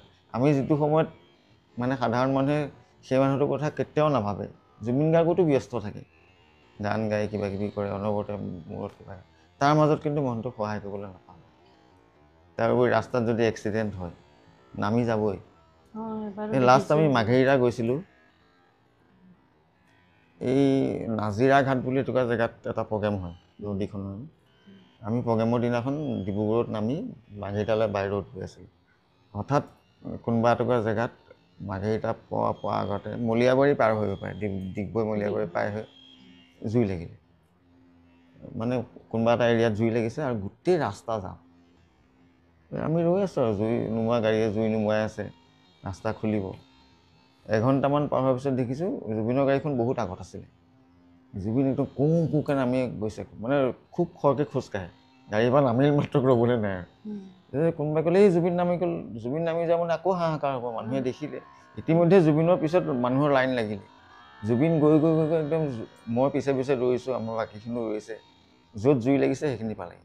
এই গৈ দেখিলে যে পানী খালী হোৱা গাড়ী এখন, ফায়াৰ ব্ৰিগেড এখন ৰাখি থৈ দিছে, যাৰ কাৰণে পিছৰ গাড়ীবোৰ ফচি আছে। পুলিচ মতাই আনি কোৱাই যে ইমানবিলাক মানুহ গাড়ী এঘণ্টা সময় ৰৈ আছে, গাড়ীখন আঁতৰাই দিলেতো গাড়ীখিনি যাব পাৰে, কিবা এটা কাৰণত গাড়ীখন আঁতৰাব নোৱাৰোঁ বুলি কৈছে। আঁতৰাব নোৱাৰা বুলি নকওঁ, আপুনি মানুহ মাতক, ক'ত আছে বিচাৰি আনক, গাড়ীখন আঁতৰাই। সেইটো তেওঁ সি কৈছে যে মোৰ কথাটো বেলেগ, মোৰ 12টাত প্ৰগ্ৰেম আছে, মোৰ দেৰিকৈ কৰিব লাগে, কিন্তু ইমান মানুহ পিছত লাইন লাগি আছে, ইমান মানুহ হেৰি হৈ আছে, অকণমান চিন্তা কৰিব লাগে। এই পুলিচ চুলিচ মাতি আনি গাড়ী আঁতৰাই ৰাস্তা খুলিব। আকৌ তেনেকৈ কেতিয়াবা এক্সিডেণ্ট হ'লে নামি যাবই, মানে সেই সহায় কৰিবই। এবাৰ যোৰহাটৰ মানে শিৱসাগৰলৈ গৈ থাকোঁতে নুমলীগড়ৰ ওচৰত এটা ডাঙৰ এক্সিডেণ্ট হৈছে। জুবিন আমাৰ প্ৰগ্ৰেম আছে কিন্তু ৰাতিলৈ জুবিনো গৈ আছে, জুবিন 1 ঘণ্টা 1.5 ঘণ্টাত গৈ পাব লাগে, সেইটো চিন্তা তেওঁ নাই। সেই ফেমিলিটো গাড়ীৰ পৰা উলিয়াই নিজৰ গাড়ীত তুলি নুমলীগড় হস্পিটেলত এডমিট কৰাই তেওঁ গৈছে। ফেমিলিটো ৰাতি কথা বেলেগ মানুহো নাই, বচাই দিয়ে মানুহ। কিন্তু তেনেকৈ ট্ৰাক ড্ৰাইভাৰো উলিয়াই আনিছে, সেই ট্ৰাক ড্ৰাইভাৰ উলিয়াই অনা মই দেখিছোঁ। মই পটককৈ ইমান তেজ চাব নোৱাৰাৰ কাৰণে মই ওচৰ চাপি যোৱা নাছিলোঁ, কিন্তু তেওঁ সেই মৰিবলগীয়া মানুহ এজন ছাইড কৰি নিজে ট্ৰাকৰ ওপৰত উঠি যিজন কিনাৰত মানে হেণ্ডিমেন চাগে এনেকৈ তুলি আনি নিজৰ গাড়ীত বহুৱাই বচাই দিছে। সেইবিলাক অদ্ভুত আছিলে, সেইবিলাক গুণ মানে মোৰো 50 বছৰ হ'ল এতিয়া, মই 50 বছৰীয়া জীৱনত কোনো মানুহৰ গাত দেখা নাই। বাকীবিলাক কথাটো আপোনালোকে জানেই, পইচা দিয়া, পইচা দি মানে পইচা কেলৈ মোক কেলৈ পইচা দৰকাৰ আছে তাক দি দিয়ে। গতিকে সেই নিদি মানুহক হেল্প কৰি ভাল পাইছিলে। আৰু নিদি বুলি নহয়, তেওঁক কোনোবাই কিবা যদি খোজে কেতিয়াও না নকৰিছিল। কিছুমান ইনষ্ট্ৰুমেণ্ট আছিলে খাৰঘুলি ঘৰতে। এদিন মোক এটা গান বজাবলৈ মাতিলে, মই আহিলোঁ, মোক ক'লে এই গানটোত কলহটো অকণমান বজাই দিবাচোন, মানে ঘটম বুলি এটা উৰ্দু ড্ৰাম এটা আছে। মই বোলো ঠিক আছে, মোৰ ঘটমটো অনা নাই, তোমাৰতো আছে নহয়। মোৰতো নাই নহয়। মোৰতো কি কৰিলা ঘটমটো, পাবলৈ নাই, মাটিৰ বস্তু। এই মোৰতো সিদিনাখন সৰু ল'ৰা এটা আহিছিলে, সি ভাল বজালে, দি দিলোঁ তাক। দামী বস্তু এইটো, বাহিৰৰ পৰা আনিব লাগে, আমি ইয়াতে কিনিবলৈ নাপায়। চাউথ ইণ্ডিয়ানটো নহয় বাইদেউ, এইটো উৰ্দু বুলি কয়, এইটো আফ্ৰিকান। চাউথ ইণ্ডিয়ানটো আমাৰ ডাঙৰ, মুখখন ডাঙৰ, এইটো উৰ্দু। এইটো মানে গাটোতো এটা ফুটা থাকে আৰু মুখখন দীঘলীয়া অলপ, উৰ্দু ড্ৰাম বুলি কয়, আফ্ৰিকান ড্ৰাম। বোলো দি দিলা হয়, দাম তেতিয়া 30,000 মান দাম হ'ব ইনষ্ট্ৰুমেণ্টৰ দাম, কিন্তু পাবলৈ নাই যে এতিয়া। মোক কৈছে তোমাৰ আছে ন, সেইটোৱে চলি যাব। মোৰো এটা আছিলে বেলেগ এটা নহয়, মোৰতো চাইজটো সৰু, তাৰতো ডাঙৰ কাৰণে মোৰতো সৰু কিনিছিলোঁ। সেই দি দিয়ে বস্তু। কাৰোবাক এদিন কীবৰ্ড এখন দি দিলে, দামী কীবৰ্ড, 1-1.5 লাখ টকীয়া কীবৰ্ড। তই বজাওঁ নেকি কীবৰ্ড? সি ক'লে অঁ বজাওঁ, কিন্তু মোৰ ইমান দামী কীবৰ্ড নাই দাদা, এনেকৈ কয় ল'ৰাটোৱে। হ'ব এইখনকে লৈ যা। চব আপোনাৰ আৰু এটা কথা কওঁ, মই বহুত জেগাত কৈছোঁ, মই এতিয়া আজি 18 বছৰ যিটো ঘৰত আছোঁ, সেইটো জুবিন গাৰ্গে দিয়া ঘৰ। গুৱাহাটী চহৰত কোনোবাই কাৰোবাক এটা ঘৰ এনেই দি দিব নেকি? সেইটো চৰকাৰী ঘৰ বাৰু, হাউচিং বৰ্ডৰ ঘৰ। জুবিন গাৰ্গৰ নামতে আছিলে 2015লৈকে। মোক মাজে মাজে কৈ থাকে যে চৰকাৰ চেঞ্জ হ'লে তোমাক দিগদাৰ কৰিব, লোকৰ নামত থাকিবলৈ নিদিয়ে, তুমি তোমাৰ নামলৈ আনি লোৱা। বোলো মইতো আনিব নোৱাৰোঁ।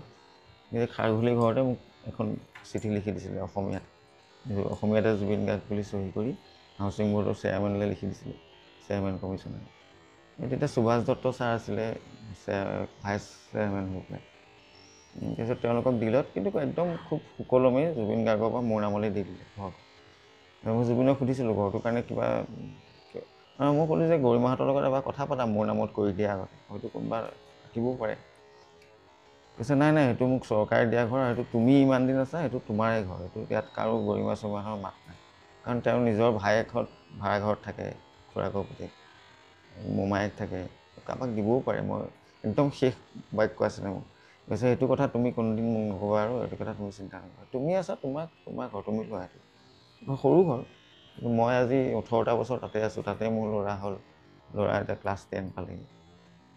গতিকে সেইটো মহানুভৱৰ মানে সাংঘাতিক। মই ঘৰটো দিয়া বুলি কোৱা নাই, ইয়াতকৈও ডাঙৰ বস্তু মানুহক দিছে, কিন্তু সেই ঘৰটো তেওঁ ঘৰৰ মানুহ এজনকো দিব পাৰিলে, মোকে দি থৈ গ'ল। পইচা পাতিৰ কথা নক'বা, আৰু এইটো এনেই পোৱা ঘৰহে, মই কিবা 40,000 টকা এটা দিছিলোঁ নেকি বোলে চিকিউৰিটি মনি। হ'ব কেতিয়াবা পইচা হ'লে সেইটো দি দিবা, এনেই নামালি গৈছে, কেতিয়াবা পইচা হ'লে 40,000 দি দিব বুলি কৈছে, কিন্তু সেই দিলে নলয় তেনেকুৱা। গতিকে আপুনি এতিয়া মোৰ কথাখিনিৰ পৰা কি পাইছে নাজানো, মানে এইখিনি মই আপোনাক পুৰণা কথা কৈ আছোঁ, নতুন জুবিন গাৰ্গৰ কথা কোৱা নাই। কেইটামান মুভমেণ্ট যিবোৰ আমি কেতিয়াও দেখা নাই। জুবিনৰ খং যেতিয়া উঠে, সেই যিটো আমি দেখি থাকোঁ সেইটো কোৱা নাই। আচলতে জুবিনৰ খংটো কোনবোৰ কথাত উঠে আৰু সেইখিনি সময়ত তাৰ ভিতৰত মানে কি হয় তেতিয়া, সেইখিনি খুব জনাটো দৰকাৰ আমি। খং আচলতে খং যেতিয়া তেওঁ, মই ইতিমধ্যে কৈছোঁ যে মানুহক খুব বিশ্বাস কৰে, নিজৰ মাক দেউতাকক যেনেকৈ ভাবে অন্য বয়সস্থ মানুহবোৰকো তেনেকুৱা হয়। মানুহক মানে খুব কম বেয়া ব্যৱহাৰ কৰিছে, কেতিয়াবা অতিষ্ঠ হৈ কাৰোবাক গালি পাৰিছে কোনোবা ল'ৰা এটা, সেইটো বেলেগ কথা। কিন্তু মানুহক বেয়া ব্যৱহাৰ নকৰে। মই যদি কেতিয়াবা কোনোবা বয়সস্থ মানুহ চিনাকি কৰি দিছোঁ, গলি মোৰ আমুক হয় দেই, অঁ নমস্কাৰ দেই ধুনীয়াকৈ ভালে আছে আপুনি, এনেকুৱা টাইপৰ। সেই সময়ত চাদা খালেও লুকাই চাই খাই দিয়ে, সেইকণ সন্মানো দিয়ে মানুহক। কেতিয়াবা হয়তো পিছৰ মুহূৰ্তত আগতেই খাই দিব, কিন্তু প্ৰথমতে চাদাকণ হাতত লুকাই আছে ধৰি এনেকুৱা। খং উঠিলে আচলতে কান্দে, বহুত বেছি যেতিয়া খং উঠে কান্দে। আৰু নিজে ভবা কথাটো যেতিয়া হৈ নুঠে, তেওঁ যদি ভাবে যে মই আজি বম্বে যাম, কিবা যদি কথাই বম্বেত যোৱাটোত বাধা আহে, তেতিয়া খং উঠে। সেইটো কথাটো যিয়েই নহওক, ঘৰুৱা কথা হ'ব পাৰে, প্ৰফেশ্যনেল কথা হ'ব পাৰে, তেতিয়া খং উঠে। সেই খংটোত অলপ মানে অকৰামি আছে, কিন্তু সেই সৰু ল'ৰা এটা খং উঠিলে যিটো হয়, সেই মানে বাচ্ছামিটো মই আপোনাক কৈছোঁ, একদম সৰু ল'ৰা নিচিনা। আৰু মাকৰ লগত খুব ধেমালি কৰে। মাকৰ যিমান খং উঠে, জুবিন গাৰ্গ সিমান ওল্টা, সিমান ধেমালি কৰে। মাকে উঠাই গালি পাৰে, তাৰপিছত সেই লগে লগে এনাউন্স কৰা থাকে, এয়া আমাৰ মঞ্চত গালি পাৰিবলৈ আহিছে ইলিবৰ ঠাকুৰ। মাকেও হাঁহিবলৈ বাধ্য হৈছে। কিন্তু সেই ওল্টা যদি হয়, জুবিনৰ যদি খং উঠে, মাক তেতিয়া মনে মনে থাকে। মাকে চাগে তাতকৈও সৰুব পাইছে, যেনে যে খংটো অলপ অকৰা খং জানে চাগে। আৰু সেই অকৰা খং বুলি কয়, যিটো আমাৰ বাচ্ছাৰ ক্ষেত্ৰত হয় যায়, কান্দিলে কান্দিয়ে থাকে, খং কৰি লাগ বুলি ক'লে লাগেই। আৰু লাগ বুলি কোৱা বস্তুটো পাবলৈ খুব আবিয়াস কৰে, আৰু খুব মৰম আকলো আছিলে, খুব মৰম আকলো আছিলে। সি পাইছেনে, সি যিটো মৰম বিচাৰিছিল মানুহৰ পৰা, পাইছেনে? সেইটো মোৰ ফালৰ পৰা ক'বলৈ দিগদাৰ হ'ব, একদম পাইছে, মইতো পাইছে বুলি ভাবিছোঁ। কিন্তু সেই অৱস্থাটোত ভাবিলে ভিতৰখন ভৰিছিল নে? ভিতৰখনতো ভৰা নহয়, কাৰণ আকলোৱা আছিলে, বহুত বেছি মৰম আছিলে। কেতিয়াবা এনেকুৱা হয়, এনেই যদি গাত হাতখন থৈ দিয়া যায়, দিয়াচোন দিয়া অলপ মালিচ কৰি দিয়ে, মানে ভুলকটো হাতখন লাগি গ'লেও মালিচ কৰিব লাগিব। এনেই চুই থাকিলে ভাল পায়, মালিচ গাটো বহুত বিষ হৈছে অলপ মালিচ কৰি দিয়ে, তেনেকুৱা। আৰু মৰমটো হয়তো অলপ ক'ৰবাত পোৱা নাছিলে, যাৰ কাৰণে পিছত আপোনাৰ ইণ্টাৰভিউত আই এম এলন বুলি কৈ থৈ গৈছে। কিন্তু মই ভাবোঁ সেইটো বিচাৰি দাবী নকৰে, কিন্তু মই এইটো ক'ব খোজা নাই, আকলোৱা বুলিহে কৈছোঁ, দাবী নাছিলে কাৰো প্ৰতি। তেওঁ সদায় চাগে ভাবিছিলে, তেওঁ চাগে এইটো একদম নিজৰ দৰ্শন আছিলে চাগে লাইফৰ, যে বিপদত পৰা মানুহক মুঠতে সহায় কৰিব। এইটো জুবিন গাৰ্গ সাৰমৰ্ম বুলি কয়, যেনেকৈ গীতাৰ সাৰমৰ্ম থাকে, এইটো জুবিন গাৰ্গ সাৰমৰ্ম। আমাক এনেই ধেমালি কৰে। সাৰমৰ্মৰ ভিতৰত এইটো আৰু কি আছে? সেই এছেন্সটো তাৰ ভিতৰৰ যিখিনি সাৰমৰ্মখিনিহে আচলতে সেইটো মানে জুবিনে কয় তেনেকে, এইটো মানে গীতা নিজে কয় নেকি যে মোৰ মানে এতিয়া যেনেকে ধৰি লওক ধেমালিকে অসমে কি দিয়া নাই তেল দিছে, সেইটোতো ধেমালিকে কোৱা কথাহে, তেনেকে কয়। এইটো জুবিন গাৰ্গ, বাবা জুবিন গাৰ্গৰ সাৰমৰ্ম, বিপদত পৰিলে মানুহক সহায় কৰিব, সেইটো আমাক কেতিয়াবা কয় এনেকে। গতিকে সাৰমৰ্ম মানে, আৰু মই আপোনাক কৈছোঁ সেই যোৰহাটৰ ঘটনাটোৰ কথা, জেকেটটো খুলি দি দিছে, আৰু একদম শেষ দিনাখনলৈকে মানুহক দিয়ে থাকিব। এইটো নতুনকৈ হোৱা বস্তু নহয়, হঠাৎ হৈছে, এইটো তেনেকুৱা নহয়। চব ক্ষেত্ৰতে সহায় কৰে। কোনোবা নতুন ছিংগাৰ থাকিলে, অঁ তোৰ গান আমুক ভাল লাগিছে দেই, তোক এটা মই গান বনাই দিম দে, তোৰ ভইচৰ লগত ভাল লাগিব। তেনেকৈ বহুত ছিংগাৰ বনাইছে, প্ৰিয়ংকা ভৰালী, সীমান্ত শেখৰ, জুবিন গাৰ্গে নিজে সুৰ কৰি গান। এইখিনি অলপমান আমি শুনো, যে নতুন ছিংগাৰখিনি চবকে সহায় কৰে, চব হেল্প কি ধৰণে সহায় কৰিছে, চব ধৰণে সহায় কৰে। বম্বেটো মই সুধি লৈছিলোঁ, বম্বেখিনি সি কৈছিলে, কিন্তু এনেও বাকী এপিছতো বাকী অসমততো আগতেও সহায় কৰিছে, চবকে কয়। এতিয়া মই জনাত প্ৰিয়ংকা ভৰালী, ঋতিশা শৰ্মা, তাৰপিছত সীমান্ত শেখৰ, বহুত ছিংগাৰৰ কাৰণে নিজে গান বনাই দিছে। চবেই বিচাৰে জুবিন দাৰ গান এটা গাওঁ বুলি, চবকে হয়তো দিয়া নাই, কিন্তু কিছুমান মানুহক দিছে। আৰু পিছলৈ এনেকুৱা হ'ল, গান জুবিন গাৰ্গে নিজে মিউজিক কৰিছিলে, এৰেঞ্জমেণ্টটো নিজে কৰে, বহুত দিনলৈকে কোনো মিউজিক দায়িত্ব লোৱা নাছিলে নিজৰ গান কৰিবৰ কাৰণে। কিন্তু পিছত অলপ এলাহ কৰা হ'ল, মই আজিকালি দিগদাৰ পাওঁ ইমানবোৰ ছিকুৱেঞ্চ কৰি থাকিবলৈ, সেইকাৰণে আমুকক দি দিছোঁ বুলি কয়, কাৰোবাৰ এটা নাম কয়, সিয়ে কৰিব গানটো। আৰু সেইটো এটা হয়তো কথা থাকিব পাৰে, কাৰণ জুবিন গাৰ্গে নিজে মিউজিক কৰি গান এটা লিখি সুৰ কৰি গোৱা টেষ্টটো, আৰু বেলেগ এজনে মিউজিক কৰি দিয়া গানটোত টেষ্টটো মানুহে চেঞ্জ, সেই কথাটোও হৈছে মানুহে নোকোৱা নহয়, যে বেলেগে মিউজিকটো কৰি দিলে জুবিনৰ সেই টেষ্টটো পোৱা নাহে, মানে সেই চলটো নাহে। চ'লটো মানে কি যেতিয়া নিজে মিউজিক কৰিছিলে একদম আৰম্ভণি কৰ্ডটো চাপা ধৰাৰ পৰা গানটো শেষ হোৱালৈকে নিজৰ বস্তুৱেই সোমাই থাকে তেওঁ চব নিজেই কৰে যেতিয়া মানুহ বাঢ়ি গ'ল কাষত বেলেগে বেলেগে কাম কৰা হ'ল তেতিয়া হয়তো অলপ সেই ডিফাৰেঞ্চটোৰ কথা মানুহে কয় মানে কেতিয়াবা আমিও হয়তো ভুল বুজিছোঁ যে জুবিনৰ আগৰ টেষ্টবিলাক নাই বুলি যেতিয়া মানুহে কয় কোনোবাই কয় জুবিনৰ গানবোৰ আজিকালি আৰু হেৰি নলগা হ'ল মানে সেইটো হয়তো সেইটো টেষ্টৰ কথাও ক'ব পাৰে মানুহে এই ধৰি লওক জুবিন গাৰ্গে যিটো ষ্টাইলত জুবিন গাৰ্গে মানে অসমৰ যিটো ষ্টাইলত ৰিদম চলি আছিলে যিটো ষ্টাইলত সাহিত্য চলি আছিলে গীতত সেইটো চেঞ্জ কৰিছেতো এতিয়া বাইদেউ কোনোবা এটা গানত জুবিনে লিখিছে তোমাৰ এই অৱগুণ্ঠন কোনোবা এটা গানত আছে মই সুধিছিলোঁ অৱগুণ্ঠন কি কৈছে উৰণি গতিকে সেই অকণমান হ'লেও সাহিত্যটো চেঞ্জ হৈছে গানত তেওঁ লিখা গানকেইটাৰ কথা কৈছে তেওঁ নিজে যিখিনি গান লিখিছে এন্ধাৰ হ'ব নোৱাৰোঁ এন্ধাৰ শব্দটো প্ৰথমতেই দি গান হয়তো তেওঁ এতিয়া যোৰহাট ৰেডিঅ'ত সিদিনাখন বাজি গৈছে এটি সময়ৰ মনৰ কোঠাত সময় থমকি ৰ'ল তোমাৰ নীলিম নীল আকাশত মন উৰি গুচি গ'ল সেই নীলিম নীল আকাশ সময়ৰ মণি কোঠাত সেইবোৰ কথা খুব কম আগতে দেখা পোৱা গৈছিল যিটো ভাবে সেইটো লিখি গৈছিল এই একবিংশ শতিকাৰ প্ৰেম কাহিনী গানটো সেইটো লিখাই নাছিলে সুৰ হৈ গ'ল গীটাৰিষ্টে গীটাৰ বজাই গ'ল লিখাই নাই হঠাৎ মই খালি লিখিছোঁ আখৰবোৰ বৰ ডাঙৰ ডাঙৰকৈ লিখিছে এতিয়া গান লিখে ডিজি মিউজিকৰ চুবেদাৰ লিখি একবিংশ শতিকাৰ প্ৰেম কাহিনী ডট ডট ডট তাৰপিছত একো নাই মই বোলো এইখিনি লিখিব লাগিব অহা নাই বোলো ভালটো কিন্তু হঠাৎ যেতিয়া আহে লিখি গৈ থাকে চবকৈ মাৰি দিয়ে হৈ গ'ল তেনেকুৱা এনেই সেই ভিতৰত যিটো সোমাই আছিলে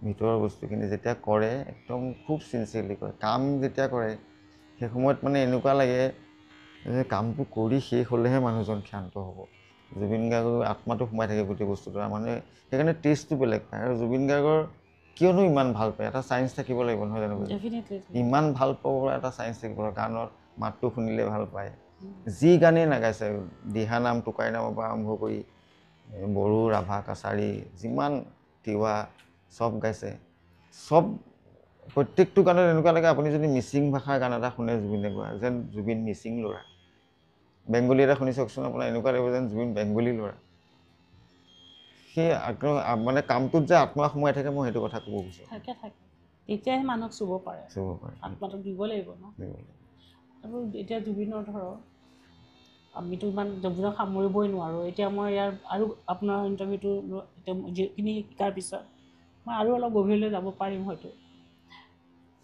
আৰু এটা দিশ মই জুবিনৰ জানিব বিচাৰোঁ যে জুবিন কোনবোৰ কথাত জুবিন আৱেগিক হয় ক'ৰবাত ক'ৰবাত সি কান্দিও দিছে সেইটো কান্দাটো খঙত সেইটো বাদ দি কৰিছোঁ ন কোনবোৰ কথা তাক একচুৱেলি তাক মানে চুই যায় যেতিয়া তাই চকুপাতি ৰখাব নোৱাৰে কান্দিছে বহুত জেগাত কান্দিছে কেতিয়াবা যোৱা বছৰ বালিপাৰাত এটা ঘটনা হ'ল তেজপুৰ বালিপাৰাত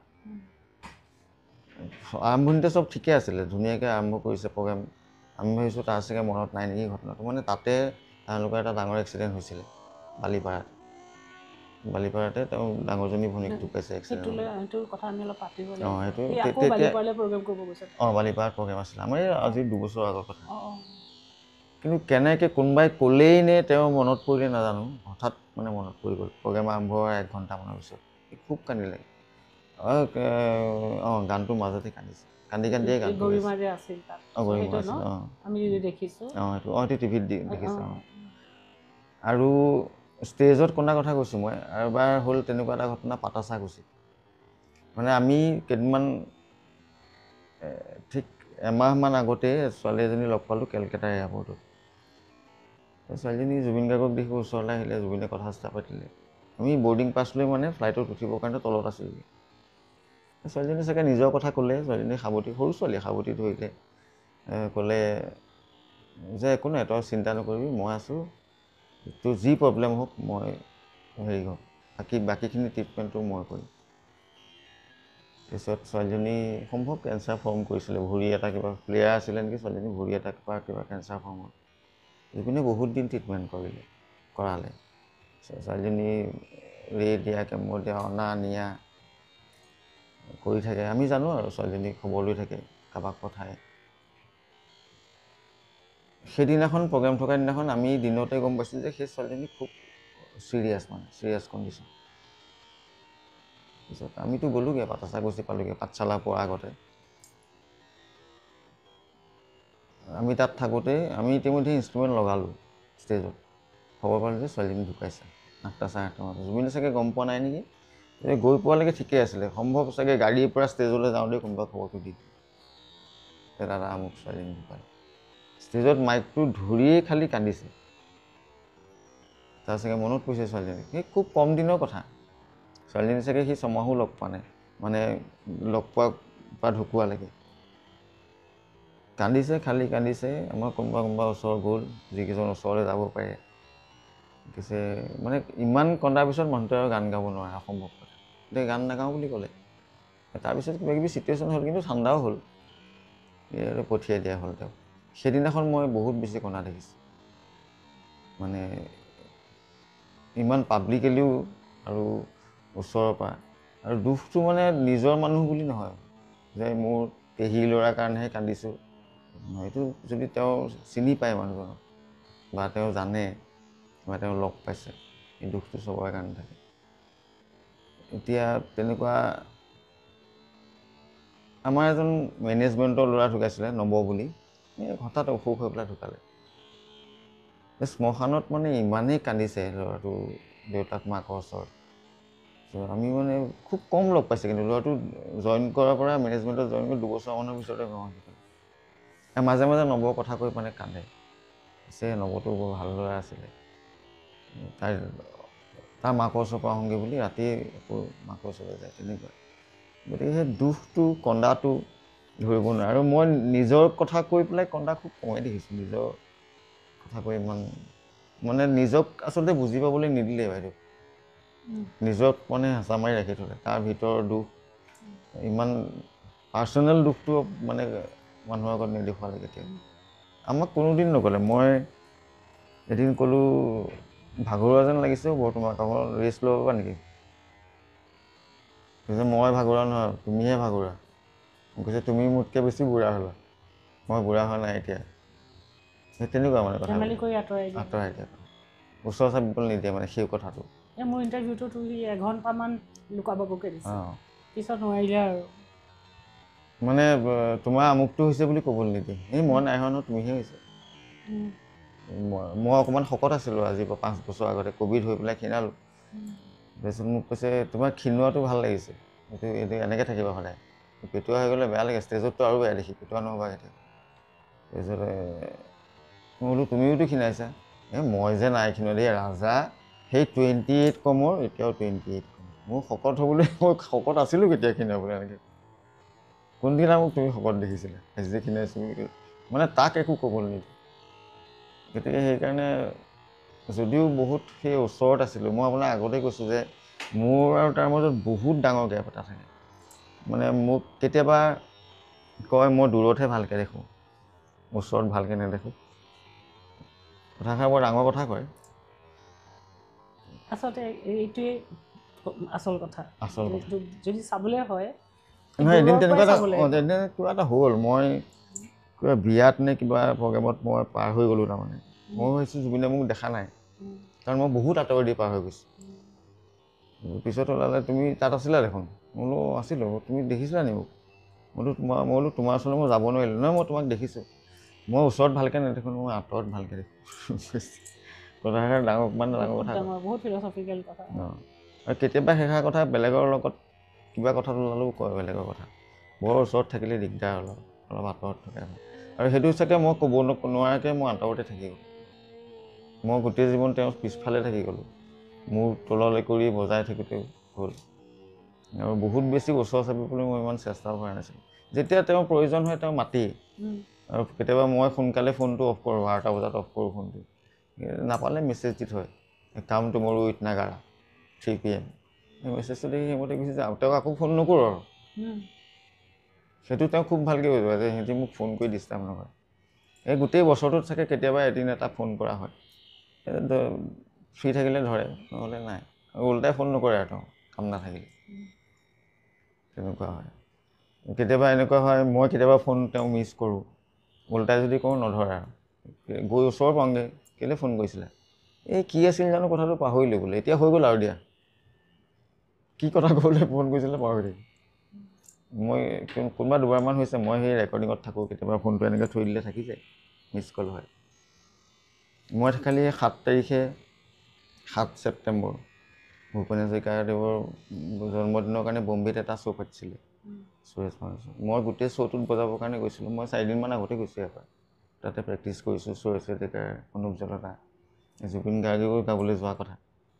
ৰাতিপুৱা গৈ পাইছে নেকি 10টা 10:30 মানত। আমি তেতিয়া মানে চাউণ্ড চেকলৈ আহি আছোঁ। কৈছে মোৰ গানকেইটা চোৱা নহ'লে বোলো, মই এতিয়া নাযাওঁ আৰু চাউণ্ড চেকত। বোলো নালাগে আহিব, আমি প্ৰেক্টিছ কৰিলোৱেই, খালি এটা গান বোলো ভাইলিনখিনি বজাব, মানে ষ্ট্ৰিং ছেকশ্যনটো বজাব। কোনটো গান? মই বোলো মই এতিয়া যাযাবৰটো। সেইটো নাগাওঁ মই, বাকী দুটাই গাম বোলে। বোলো নহয় গাবা, এই ষ্ট্ৰিংছখিনি প্ৰেক্টিছ বনাই থৈছোঁ ধুনীয়াকৈ। কৈছে মই ঠিক আছে, 3টা গানেৰে প্ৰিণ্ট আউট উলিয়াই ল'বা। 3টা গানেই প্ৰিণ্ট আউট উলিয়াইছিলে ৰেডি পে। কিন্তু সেই 2টা গান নামি আহিলে। সেইদিনাখন লাষ্ট কথা মানে ফোন কৰিছে মোলৈ। তাৰপিছত মই 16 ছেপ্টেম্বৰত লগ পালোঁ হাতীগাঁৱত, সেই ঘৰটোত। সেইখিনি কথা মোক সেই হাতীগাঁৱত মানে 38,000 গানৰ এটা কালেকশ্যন ল'ৰা এজনে ঠিক কৰিছে, বিশাল কলিতা বুলি। তালৈ মোকো নিমন্ত্ৰণ জনালে, মোৰ ওচৰতে, মই ভেটাপাৰাত থাকোঁ। মই গৈ পোৱাৰ আগতেই জুবিন গাৰ্গ গৈ পালে, মানে টাইমতকৈ আগতে গৈ পালে বিশালৰ ঘৰত, তেওঁ ইনগ্ৰেশ্যন কৰিব আৰু। তাৰপিছত আমি বহিলোঁ, ৰাজীৱ গোস্বামী আছিলে এক্টৰ। ৰাজীৱ গোস্বামী 16 তাৰিখে 16 ছেপ্টেম্বৰ। এই বিভিন্ন কথাৰ মাজতে ওলালে, তেওঁ কাৰোবাক কৈছে মই কাইলৈ যাম 8:30 ফ্লাইট, আজি সোনকালে শুবলৈ। মই বোলো আজি সোনকালে শুই থাকিবা। কৈছে নাই, কিবা এটা ষ্টুডিঅ'ত ডাবিং চলি আছে, 5টামান ষ্টুডিঅ'ত চিনেমা এখনৰ ডাবিং চলি আছে। তাৰমানে হঠাৎ উঠিলে, মানে কামবোৰ হঠাৎ কৰেতো, মনত চাগে খেলালে যাব লাগে, উঠিলে এই বিশাল এই কামটো সোনকালে কৰোঁ, মই যাব লাগে। গৈ ৱাইফৰ পৰা কেঁচিখন লৈ কাকো ক'বলৈকে নিদিলে, ফিটা কাটি ভিতৰ সোমাই, ময়ো পিছে পিছে কৈছোঁ, ফিটা কাটি ভিতৰ সোমাই 2-3টা বাইট দিলে, বাইট দি গ'লগৈ। কৈছে নাই মই যাওঁ। পিছালে খুব সুখী হৈছিল, খুব বিৰাট ভাল পাইছে। মানে ইমানখিনি গান যে গালে দেখি গ'ল অন্তত, সেইটো বহুত ডাঙৰ, মানে তাৰ সেই ডাঙৰ বস্তু। আৰু সেই ল'ৰাজনেও বহুত কষ্ট কৰিছে। সি লাষ্ট 2টা তামিল গান বেংগলোৰ 3 দিন থাকি বিচাৰি আনিছে। মই জানো সেইটো খুব সুখী হৈ গৈছে, মানে বহুত আৰাম পাইছে। সেইদিনাখনতো হাঁহিছে, এনেকৈ থাপকৈ কিবা এটা ফুটাই দিয়ে যে জিলমিলি, সেই ফুটাওঁতে কৈছে এই মোৰ বাৰ্থডে লাগি গৈছে বুলি ফুটাইছে। মই সেই ভিডিঅ'টো মই ফেচবুকত দিছিলোঁ, আছে, সেই কথাষাৰ স্পষ্টকৈ ওলাইছে ভিডিঅ'টো। এই বাৰ্থডে লাগিছে, জন্মদিন যেন লাগিছে বুলি কৈছে, জন্মদিন যেন লাগিছে। তাৰপিছতে সেই গুচি গ'লগৈ আৰু। বিশালে ক'লে দাদা কিবা এটা খাই যাওক। কৈছে নাই মই 5টাত শুই উঠিছোঁ, ভাত খাই আহিছোঁ, উঠি ভাত খাই গা ধুই ভাত খাই আহিছোঁ, এতিয়া মই একো নাখাওঁ। গ'লগৈ। আমি সেই পিছত খানা চানা খাই আহিছোঁ আৰু মই সেই লগ ফোনত আৰু কথাটো নাই, পিছদিনাখন 8:30 গৈছেগৈ। এইটো কওকচোন, আটাইতকৈ আৰু ইম্পৰ্টেণ্ট 2টা ফেজ আছে তাৰ লাইফত। এটা হ'ল তাৰ মাকৰ মৃত্যু আৰু এটা জংকীৰ মৃত্যু। এই 2টা প্ৰায় খুব কম সময়ৰ ভিতৰত, মানে গেপ বেছি নাই, নহয় জানো? বেছি নাই। এইখিনিৰ পিছৰ জুবিনক মই এবাৰ জানিব বিচাৰোঁ। মাকৰ মৃত্যুটো, মাকৰ মানে প্ৰথম অসুখখিনিতো মই পাইছোঁ যোৰহাটত। তেতিয়া কি হৈছিলে তেখেতৰ প্ৰথমতে অলপ পেটত পানী জমা হৈছিল বুলি কৈছিলে। তাৰপিছত যোৰহাটতে আমি কেইবাবাৰো মালপানী নাৰ্ছিং হোমত ভৰ্তি কৰিছোঁ। তেতিয়াতো তেওঁ বম্বেত থাকে সেইখন সময়ত, আৰু দেউতাক আছিলে সম্ভৱ মাৰ্ঘেৰিটা নহয়, গুৱাহাটীতে আছিলে। মাৰ্ঘেৰিটা SD হৈ আছিলে। পটককৈ আহিব নোৱাৰে, ৰাতি অহা দিগদাৰ। গতিকে সেইখিনি সময়ত মই পাইছোঁ বহুত দৰৱ চৰৱ। মই যিমানখিনি পাৰোঁ মই সেইখন সময় লাগি দিছোঁ। আৰু পিছে একদম শেষ অৱস্থাতো তেওঁ বম্বেলৈ লৈ গৈছে মাকক, যেতিয়া লিভাৰ চিৰচিছ বুলি ধৰা পৰিছে, তেতিয়া লৈ গৈছে। আৰু মাকক আচলতে খুব ভাল পাইছিলে। কিছুমান ল'ৰা থাকে যে মৰমটো নেদেখুৱায়, কিন্তু অনবৰতে মাকে থাকে, চব কথাতে চিঞৰ, মা আমুকটো ক'ত, মা তামুকটো ক'ত, গলটি তই কিমান চিঞৰ আৰুনো কাক চিঞৰিম, তুমি নিচিঞৰিলে, এনেকুৱা টাইপ। তাৰমানে ধেমালি ধুমুলা কৰি মাকক যে ভাল পায় সেইটো মানে ধৰিব পাৰে। সি কয়ো, মানে খুব জ্বলাই মাৰে বুলি কয় যে ল'ৰা ছোৱালী, তেনেকুৱা। মানে ৰাতি কাম কৰি থাকে, ভাতটোতো নাখায় চব মানুহৰ লগত, দেৰিকৈ খাম বুলি কয়। হঠাৎ আমলেট বনাবলৈ মন যায়। আমলেট বনালে মানে কণীটো ভাঙিলে গেছৰ ওপৰতে পেলালে বাকলি, আকৌ নিওঁতে গোটেইখন লেতেৰা হ'ল, হালধি উলিয়ালে, তাৰপৰা আনিলে, সৰুহ কেৰিয়াটো পৰিলে, গোটেই লেতেৰা কৰি অৱস্থা নাইকিয়া কৰে। কাৰণ দুটা আমলেট বনায়, এটা মোলে বনায়, এটা তালে বনায়। আকৌ আমলেটটো কেতিয়াবা হেৰি কৰে, পানীত দি দিয়ে ডাইৰেক্ট, দি গোটেইখন লেতেৰা হয় পানী। সেইখন আমিতো দেৰিকৈ শুই থাকোঁ। মায়ে সেই ৰাতিপুৱা গালি পাৰে, সেই পিছফালৰ পৰা জোকাই গোট চিকুট মাৰি দিব, মানে গালি পাৰিলে সি ধেমালি কৰিবলৈ আৰম্ভ কৰে মাকক। গতিকে মাকক যে ভাল পাইছিলে সেইটো সাংঘাতিক, সেইটোতো দুখ আছেই তাৰ। মাক ঢুকোৱাৰ পিছত সি কান্দিছিল নে চাইলেণ্ট হৈ গৈছিল? নাই, কন্দা নাই। সেইটো খুব ইম্পৰ্টেণ্ট হয় যে সি নিজক এক্সপ্ৰেছ নকৰিলে নেকি। কিন্তু জংকি ঢুকাওঁতে কান্দিছে। জংকিত সেইটো এক্সিডেণ্টত মই নাই সেইদিনাখন, কান্দিছে বুলি কৈছে। মানে হস্পিটেল পোৱাৰ আগতেই সি গমেই পাই গৈছে যে হস্পিটেল গৈ নাপায়গৈ আৰু, কাকো চুবলৈ দিয়া নাই বুলি খুব কান্দিছে। জংকি অকণমান হেৰি হৈ গৈছে নেকি, মানে তাই বহুত ক্ষতস্থান বহুত আছে নেকি তাই, দেখিছে সেইবোৰ। তাৰ গিল্ট ফিলিং এটা আছে। সি বোলে গাড়ীখন চেঞ্জ কৰিছে। তাক মই সেইদিনা সুধিছিলোঁ যে এই দুটা ঘটনাৰ পিছত তোমাৰ ক্ৰিয়েটিভিটিত কি ফৰক পৰিব নাযায়? মই কেয়াৰ নকৰোঁ, মই ওলাই আছে। সেইটো কয় আমাক, কেতিয়াবা ওলালে কয়, নাই সেইবিলাক অভাৰকাম কৰিছোঁ বুলি কয়। মোৰ মনত পৰে মোৰ, কিন্তু মই ভাবি নাথাকোঁ এইবিলাক, এনেকৈ কয়। আৰু সেইবিলাক চাগে এনেকুৱাও হ'ব পাৰে, এই যে মোহ নাইকিয়া মানুহটো, এইটো বম্বেখন এৰি থৈ গুচি আহিলে, ইমান এটা ডাঙৰ গ্লেমাৰ, পইচা পাতি গ্লেমাৰ, নাগাওঁ বুলি কৈ গুচি আহিলে একেদিনে, যি নাযাওঁ বুলি ক'লে নগ'লে। সেই বম্বেত সেইটো ঘৰ, ইমান ধুনীয়া এটা ঘৰ, তেনেকেই পৰি থাকে। ঘৰটো আছে, এতিয়া আছে। বম্বেত গাড়ীয়ে ঘূৰাই চব, মানে যিটো কৰোঁ বুলি কয় সেইটো কৰি দেখুৱায়। মই আগতেও কৈছোঁ আপোনাক। আৰু কেতিয়াবা ওলাই মাকৰ কথা বা ভনীয়েকৰ কথা, তেতিয়া সেই দুখটো মানে হয় উঠি গুচি যাব, নহয় একো নকয়, পাৰ হৈ আহিছোঁ বুলি কয়। নাই মই অভাৰকাম কৰিছোঁ, একো নাই, মই পাহৰিছোঁ, ওলাই আহিব পাৰিছোঁ। কিন্তু সেইকণ সময় মুহূৰ্তত মানে তাৰ যে মনত পৰিছে, আমি গম পাওঁ, অলপ মনটো বেলেগ হয়। কিন্তু মাকৰ ঠাইখিনিতো কোনো ল'ব নোৱাৰে। কিন্তু গৰিমাই অলপ হ'লে ল'ব পাৰিছিল বুলি গৰিমাই ল'ব পাৰিছে, কাৰণ গৰিমাইতো আমি যিমানখিনি দেখিছোঁ, আমি থকা সময়খিনি, কাম কৰা, প্ৰগ্ৰেম কৰা সময়ত বা ষ্টুডিঅ'তে থকা সময়ত, গৰিমাও ব্যস্ত থাকে। তাৰ মাজতো গৰিমাই কামৰ পৰা আহি হ'লেও গ'ল্ডি আমুকটো খোৱা হ'লনে, বা ল'ৰাটো সুধিলে দাদাক চুপটো দিলি নে, দাদাক পাচলিখিনি খোৱালি নে, কেতিয়াবা গৰিমাই নিজেই খুৱাই দিয়ে, আমি দেখিছোঁ প্ৰগ্ৰেমৰ জেগাত গৈ। আৰু এনেকুৱা হয়, গৰিমা আমি উঠা সময়তে শুই উঠে, আমিতো সোনকালে শুই উঠোঁ, বহুত দেৰি শুই থাকিব নোৱাৰোঁ। গতিকে গৰিমাই দেখিছোঁ কিবা এটা পিহি আছে, কি কৰিছা গৰিমা? এই আমলখি আৰু হেৰি গৈছে, গ'ল্ডি শুই উঠিলে খুৱাব লাগিব। মানে এনি টাইম তাৰ লগতে ব্যস্ত থাকে। আমি বহুত দিন থাকিব লাগে, আৰু তেনেকুৱা জেগাতে থাকিবলৈ বিচাৰে সি। এতিয়া ৰুদ্ৰসিংহ বুলি এখন ৰিজৰ্ট আছে ভটীয়া পাৰত, সেইফালে প্ৰগ্ৰেম থাকিলে তাতে থকা হয়। কিটচেনটো একদম অ'পেন, ঘৰুৱা, আমি যি খাওঁ বুলি কওঁ। আমি যদি কওঁ আজি টেঙামৰা দি মাছ বনোৱা, ভেদাইলতা দি মাছ বনোৱা, তেওঁলোকে বনাই দিয়ে, ঘৰুৱা একদম মানে। গতিকে সেইবিলাকত গৰিমায়ো থাকি ভাল পায়, তাৰ কাৰণে যিখিনি তাৰ দৰকাৰী খাদ্য খাই ভাল পায় সি, সেইবিলাক বনাই নিজে। কিন্তু গৰিমাই অকল খোৱা ক্ষেত্ৰতে কোৱা নাই, চব ক্ষেত্ৰতে, পিন্ধন উৰণলৈকে চব ক্ষেত্ৰতে গৰিমাই জীৱনত বহুত গুৰুত্বপূৰ্ণ ৰোল আছে তাই। মানে গৰিমাই একদম কেঁচুৱা এটা ডাঙৰ কৰাটি ৰাখিলে। তাৰমানে এটা কেঁচুৱাক যিমানখিনি কৰিব লাগে, কেতিয়াবা নাখাওঁ বুলি ক'লে, নহয় গ'ল্ডি অকণমান খোৱাচোন, খোৱা, এচামুচ খোৱা, সেই এচামুচ খোৱাৰ পৰা শেষ হৈ যায়, কিন্তু খুৱাই দিলে। তেনেকুৱাও হয়। কেতিয়াবা খাবলৈ মন নকৰে, মানে নিজৰ সময়তহে খাই ভাল পায়। যেতিয়া খাম বুলি ভাবে তেতিয়া য'তে ত'তে ৰৈও খাই দিয়ে। সেইটো লাগিলে ফুটপাথৰ কিনাৰে হওক, আপোনালোকে চাগে দেখিছে ফুটপাথৰ কিনাৰত ফুৰি চব্জি খাই বহি থাকে। খাবলৈ মন গ'লে খাবই, এইটো জেগাটো যিয়েই নহওক, 5 ষ্টাৰে হওক, লাগিলে 7 ষ্টাৰে হওক, পইচা পাতিৰ কথা চিন্তা নাই। আৰু লগত যি আছে চবেই খাব লাগিব, অকলে নাখায়। আমি যদি ভাত খায়ো গৈছোঁ, নাই কিবা বেলেগ এটা লোৱা, আমুক এটা লোৱা, কিবা এটা তেনেকুৱা। গতিকে সেইটো চেঞ্জটো মাক আৰু জংকী হেৰুৱাৰ পিছত কামত চেঞ্জ হৈছে বুলি মই নাভাবোঁ। কাৰণ মই কৈছোঁ যে কাম কৰা সময়ত মানুহটো বেলেগ হৈ থাকে।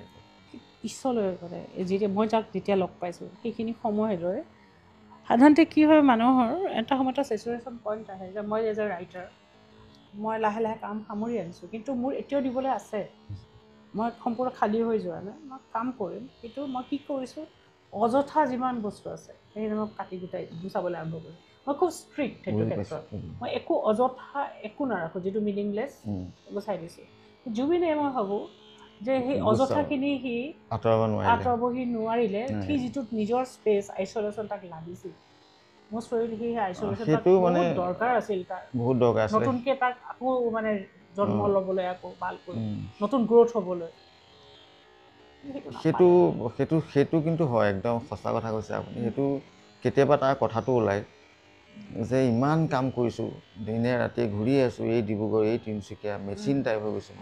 আপোনাৰ ইণ্টাৰভিউটো কৈছে নেকি যন্ত্ৰ বনাই দিছে, সেইটোতে সি মানে কিবা হৈ গৈছে। কেতিয়াবা সেই ইমান কষ্ট কৰাৰ পিছত আকৌ কোনোবা গৈ গান গোৱাবলৈ ওলাই যায়, তেওঁৰ গাতো দুখ নাই, তেওঁতো নাজানে জুবিনে ক'ত ঘূৰি ফুৰিছে, জুবিনে গান গাবলৈ গৈছে। তেতিয়া তেওঁ জুবিনে কয় যে I am not a machine man, I want rest, need some rest. তেতিয়া মানুহজনে বুজি পায়, যায়গৈ, দিগদাৰ নকৰে। কিন্তু সেই বস্তুটো আচলতে মেনেজমেণ্টে অলপ বুজি পাব লাগিছিল, আৰু মই ভাবোঁ মেনেজমেণ্টে চাগে এইটো বস্তুটো অলপ গৰিমাকো ফাঁকি দিয়ে যেন লাগিলে। গৰিমাই চাগে গম নাপালে ইমান যে দৌৰাই ফুৰা হৈছে মানুহটো। আৰু জুবিন মানে বৰ পাৰিবাৰিক নাছিলতো, ঘৰখনৰ কথা ইমান চিন্তা নকৰে, তাৰ ওচৰলৈহে গ'লে দেখো কেতিয়াবা কোনোবাই পাপুক চাই আহোঁ এবাৰ বুলিহে যায়, ঘৰৰ পৰা আহোঁ বুলি নকয়, ধৰি লওক, বুজি পাইছেনে, পাপুক চাই আহোঁ এনেকুৱা যায়। আৰু এই বস্তুটো আগৰ পৰা ইমান খবৰ খাতি দি নাথাকে। আমি যে সেই মই কৈছোঁ 90 চনতে এমাহ মাদ্ৰাজত আছিলোঁ, তেতিয়াও সেই ঘৰলৈ ইমান মাকক খবৰ দি থকা, মা তই ভালে আছনে, পাপু তুমি ভালে আছা নাই, এইবিলাক খবৰ খাতি কৰি নাথাকে। খবৰ পালে চব ভালেই আছে মানে, আৰু খুব পজিটিভ আছিলে চব কথাতে, যিটো ভাল চব কথা ভালকৈ ভাবে। তাৰমানে আমি যদি কওঁ গ'ল্ডি আজি প্ৰগ্ৰেমটো নহ'ব পাৰে দেই, মাথাউৰি পানী ওপৰে বাগৰি আছে, সেই প্ৰগ্ৰেম হ'বই, পানী কমি যাব, মাথাউৰি নাভাগে, প্ৰগ্ৰেম হোৱাৰ পিছতহে মাথাউৰি ভাগিব ভাগিলে মানে। এইটো পৰ্যায়লৈ পজিটিভ, মানে মই এইটো কথা কৈছোঁ, চব কথাই পজিটিভ। এতিয়া এখন স্ক'ডা বুলি গাড়ী আছিলে, স্ক'ডা অক্টেভিয়া। এবাৰ আমি ধুবুৰীৰ পৰা আহি থাকোঁতে কিবা এটা হ'ল, নতুন গাড়ী, আমি কিবা এটা হ'ল, ইলেক্ট্ৰনিক কিবা ছিষ্টেম এটা কাম কৰা নাই। মই কৈছোঁ এতিয়া ইয়াততো নাপাবা, বিলাচী পাৰা পাৰ হোৱাৰ পিছত নেকি, ইয়াততো নাপাবা। পিছে পাই যাম, কেলৈ নাপাম, হয় কাৰোবাক ফোন কৰিলে সি এনেকুৱা এটা মেকানিক লৈ আহিলে, মেকানিক মানে সি অট'মোবাইল ইঞ্জিনিয়াৰ, সি খুলি দিলে লগটো, বুজি পাইছে। আমাৰ হোৱালে কি হ'ল, আমি ইমানেই নাৰ্ভাছ কৰিলোঁহেঁতেন, গাড়ীখন খোল নোখোৱা হ'ল তাৰমানে, লগটো নতুন ছিষ্টেম আছিলে, স্ক'ডা কোম্পানী আছিলে, অক্টেভিয়া। যাক ফোন কৰিলে সি এনেকুৱা এটা মানুহ লৈ আহিলে, সি মেকানিক নহয়, অট'মোবাইল ইঞ্জিনিয়াৰ, সি কিবা এটা কৰি লগটো খুলি দিলে। সি কৈছে কিয় নাপাম, পামেই, কোনোবাইতো খুলি দিব। এবাৰ নাভাবিলে যে কি হ'ব আজি, বেলেগ গাড়ী এখন লওঁ নেকি, আমি হোৱালে বেলেগ চিন্তা লাগি গ'লহেঁতেন, তাৰ নহয়, এইটোৱেই ভাল হ'বই, চব কথা পজিটিভ। কেতিয়াবা হয় গান বজালেও কওঁ গ'ল্ডি এইটো বস্তুটো এনেকুৱা হৈ থাকিল নেকি, নাই এইটোৱে ভাল লাগিছে, আমাৰ মতে গণ্ডগোল হৈ আছে অকণমান, তাৰ মতে নাই এইটোৱে ভাল, মানুহে এইটোৱে ভাল পাব চাবা, সেইখিনি লাগে পজিটিভ। সেই পজিটিভনেছটো সাংঘাতিক। আপুনি কোৱা নিচিনাকৈ পিছত কিন্তু সেইটো হেৰাই যোৱা নাই, সেইটো শেষৰ দিনাখনলৈকে আছে। মই 16 তাৰিখে লগ পাইছোঁ, যিটো পজিটিভ থিংকিং সেইটো আছে শেষৰ দিনাখন। মই 22 তাৰিখে ঘূৰি আহিম, চিনেমা ব্ৰেকগ্ৰাউণ্ড কৰিম, আমুক আছে, আমুকক বজাম, তামুকক বজাম, মই নতুন ইনষ্ট্ৰুমেণ্ট এটা লোৱাৰ কথা আছিলে, সেইটো ইউজ কৰিব, কি কৰিব, সেইবোৰ পজিটিভ মানে একদম। নতুন ইনষ্ট্ৰুমেণ্টটো সেই সময়ত আহি পাব নাই ভবা নাই, মই লৈছোঁ বুলিয়ে কৈছে, মই বোলে এনেকৈ ইনষ্ট্ৰুমেণ্ট এটা লৈছোঁ মই, কৈছে হ'ব 22 তাৰিখে আমি আহি এইটো ইউজ কৰিম, ভাল কোনটো ভাল লাগিব চিনেমা। সি এবাৰ মোক সোধা নাই কেতিয়া আহি পাব, বুজি পাইছে, সি ধৰি লৈছে আহিব যেতিয়া বজাম আৰু বজাম। গতিকে সেইটো এটা বৰ অদ্ভুত গুণ জুবিন গাৰ্গৰ। আৰু কিতাপ পঢ়ি চাগে তেওঁ বহুত কথা শিকিছে। মানে এই যে মই কৈছোঁ যে তেওঁ স্কুলীয়া জীৱনত হায়াৰ ছেকেণ্ডেৰীলৈকে তেওঁ কিতাপ পঢ়িবলৈ সুবিধা পাইছিল, তাতে এই জুবিন গাৰ্গ হৈ গ'ল, তাৰপিছতো সি সময় নাপায়, কিন্তু বাইদেউ পঢ়িছিল নে, পঢ়ে, ফ্লাইটত পঢ়ে, এই দীঘল জাৰ্ণিবিলাকত কিতাপ পঢ়ে। আমি দীঘল জাৰ্ণি কেইবাটাও কৰিছোঁ, মই কম কৰিছোঁ বাৰু তেওঁলোকৰ লগত, মানে বাহিৰলৈ আমাৰ কম যোৱা হয়।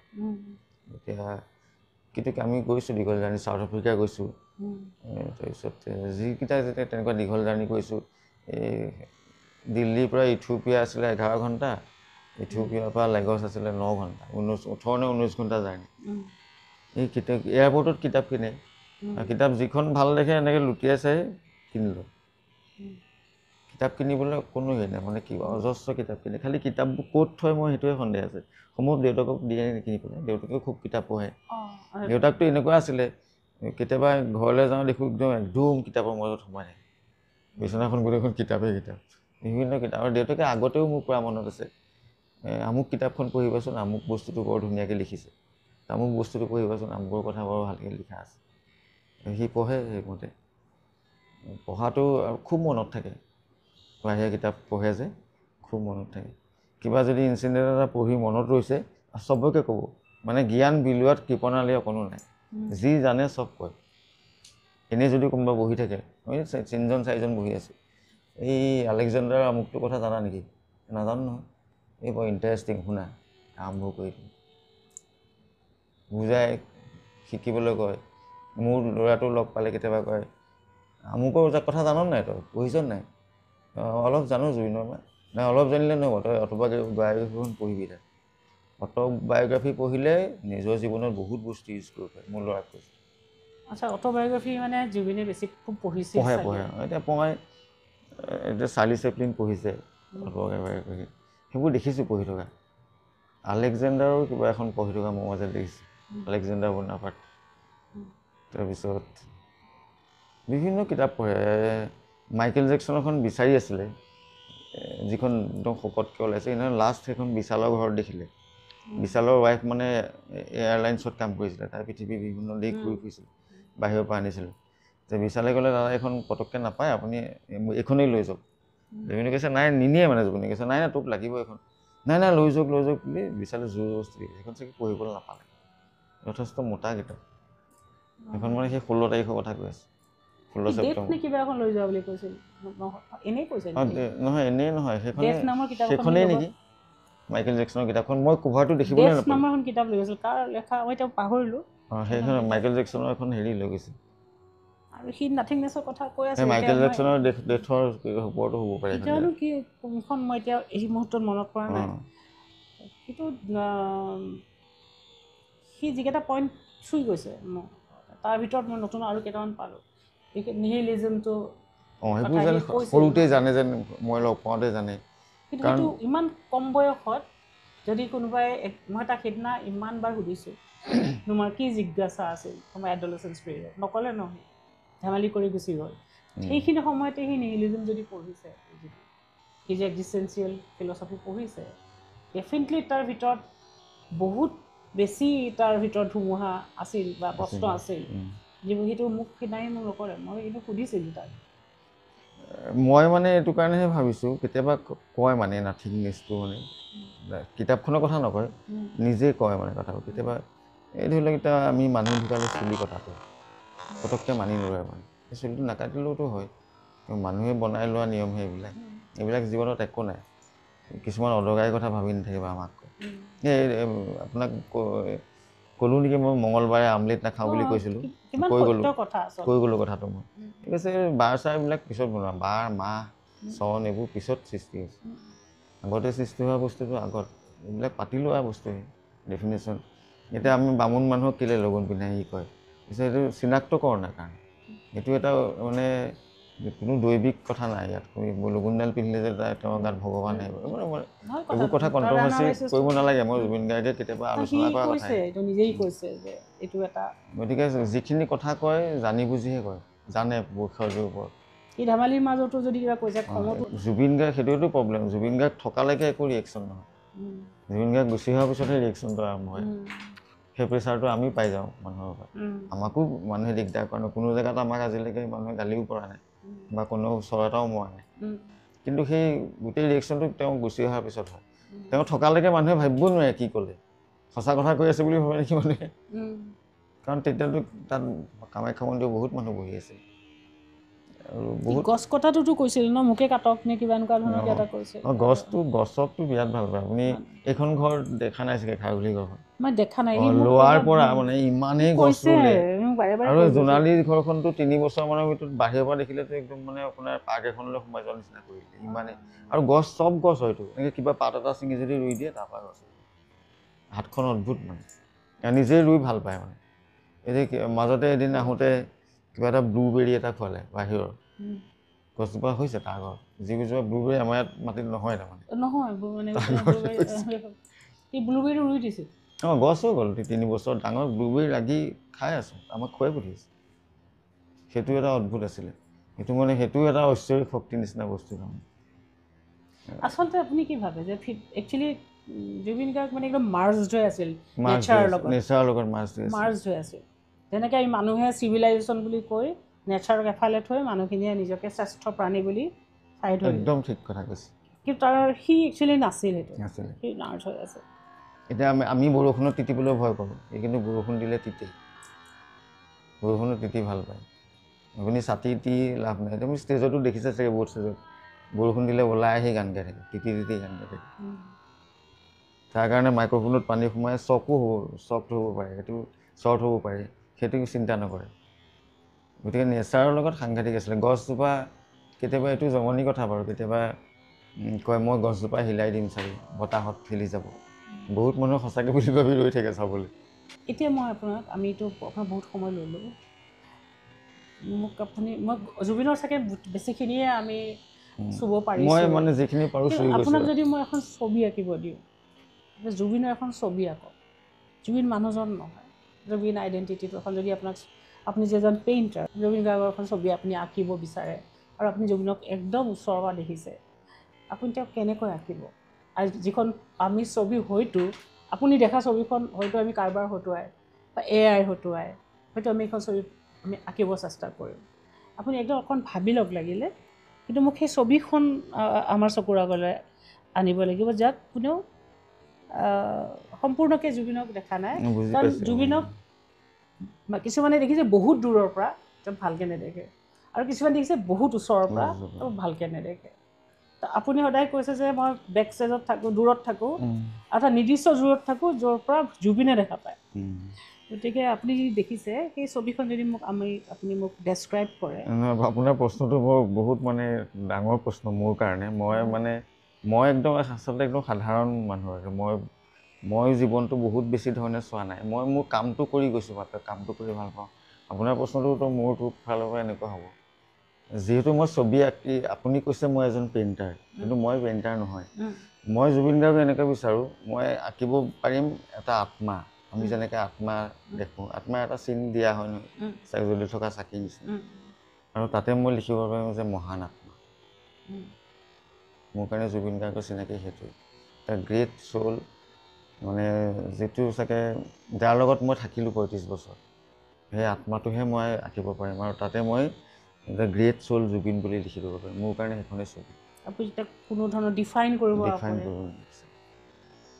মোৰ কাৰণে সেইটোৱেই মানে কোনোবাখিনিত জুবিন আপোনাৰ কাৰণে নিৰাকাৰ তেওঁ নিজেও কয় মই পানীৰ নিচিনা মানে আৰু পানীৰ নিচিনাটো বাইদেউ কোৱাটো এতিয়াৰ নহয় মই সেই 89ত লওঁতে তেওঁ কয় যে চৰাইৰ নিচিনা হ'ব লাগে মানুহ আৰু পানীৰ নিচিনা হ'ব লাগে বোলো চৰাইটো কিয় কৈছে চৰাই চবতে পৰে চাবাচোন চৰাই নাজানে যে মন্দিৰত পৰিছে নে মছজিদত পৰিছে বৰ ডাঙৰ কথা কৈছে এইটো আৰু একদম মোৰ মূৰত সোমাই থকা কথাই চৰাইটোৱে নাজানে যে সি মন্দিৰত পৰিছে নে মছজিদত পৰিছে নে গীৰ্জাত পৰিছে দুখীয়া মানুহৰ ঘৰত পৰিছে নে ধনী মানুহৰ ঘৰত পৰিছে সি চৰাই মাত্ৰ এনেই উৰি ফুৰি খাদ্য দিছে নিজৰ কাম কৰি পানীৰ নিচিনা হ'ব লাগে পানী য'তে থোৱা তাৰ নিচিনা আকাৰ সেইটো সি আগতে কোৱা কথা মানে যিজনে তেওঁক চাব তেওঁ কেনেকুৱা পাত্ৰ সেইটোৱে জুবিন তাত তেনেকৈ সোমোৱাই ল'ব মানে জুবিনক সকলোৱে নিজৰ মতে ৰাখে নিজৰ মতে গঢ় দি লয় সেইকাৰণেতো মানুহে ইমান ভাল পায় আজি গুচি যোৱাৰ পিছতো ইমান ভাল পোৱা মই কালি 4টা 25ত পাৰ হৈ আহিছোঁ যোৰহাটৰ পৰা ৰাতি বাছত আহিছোঁ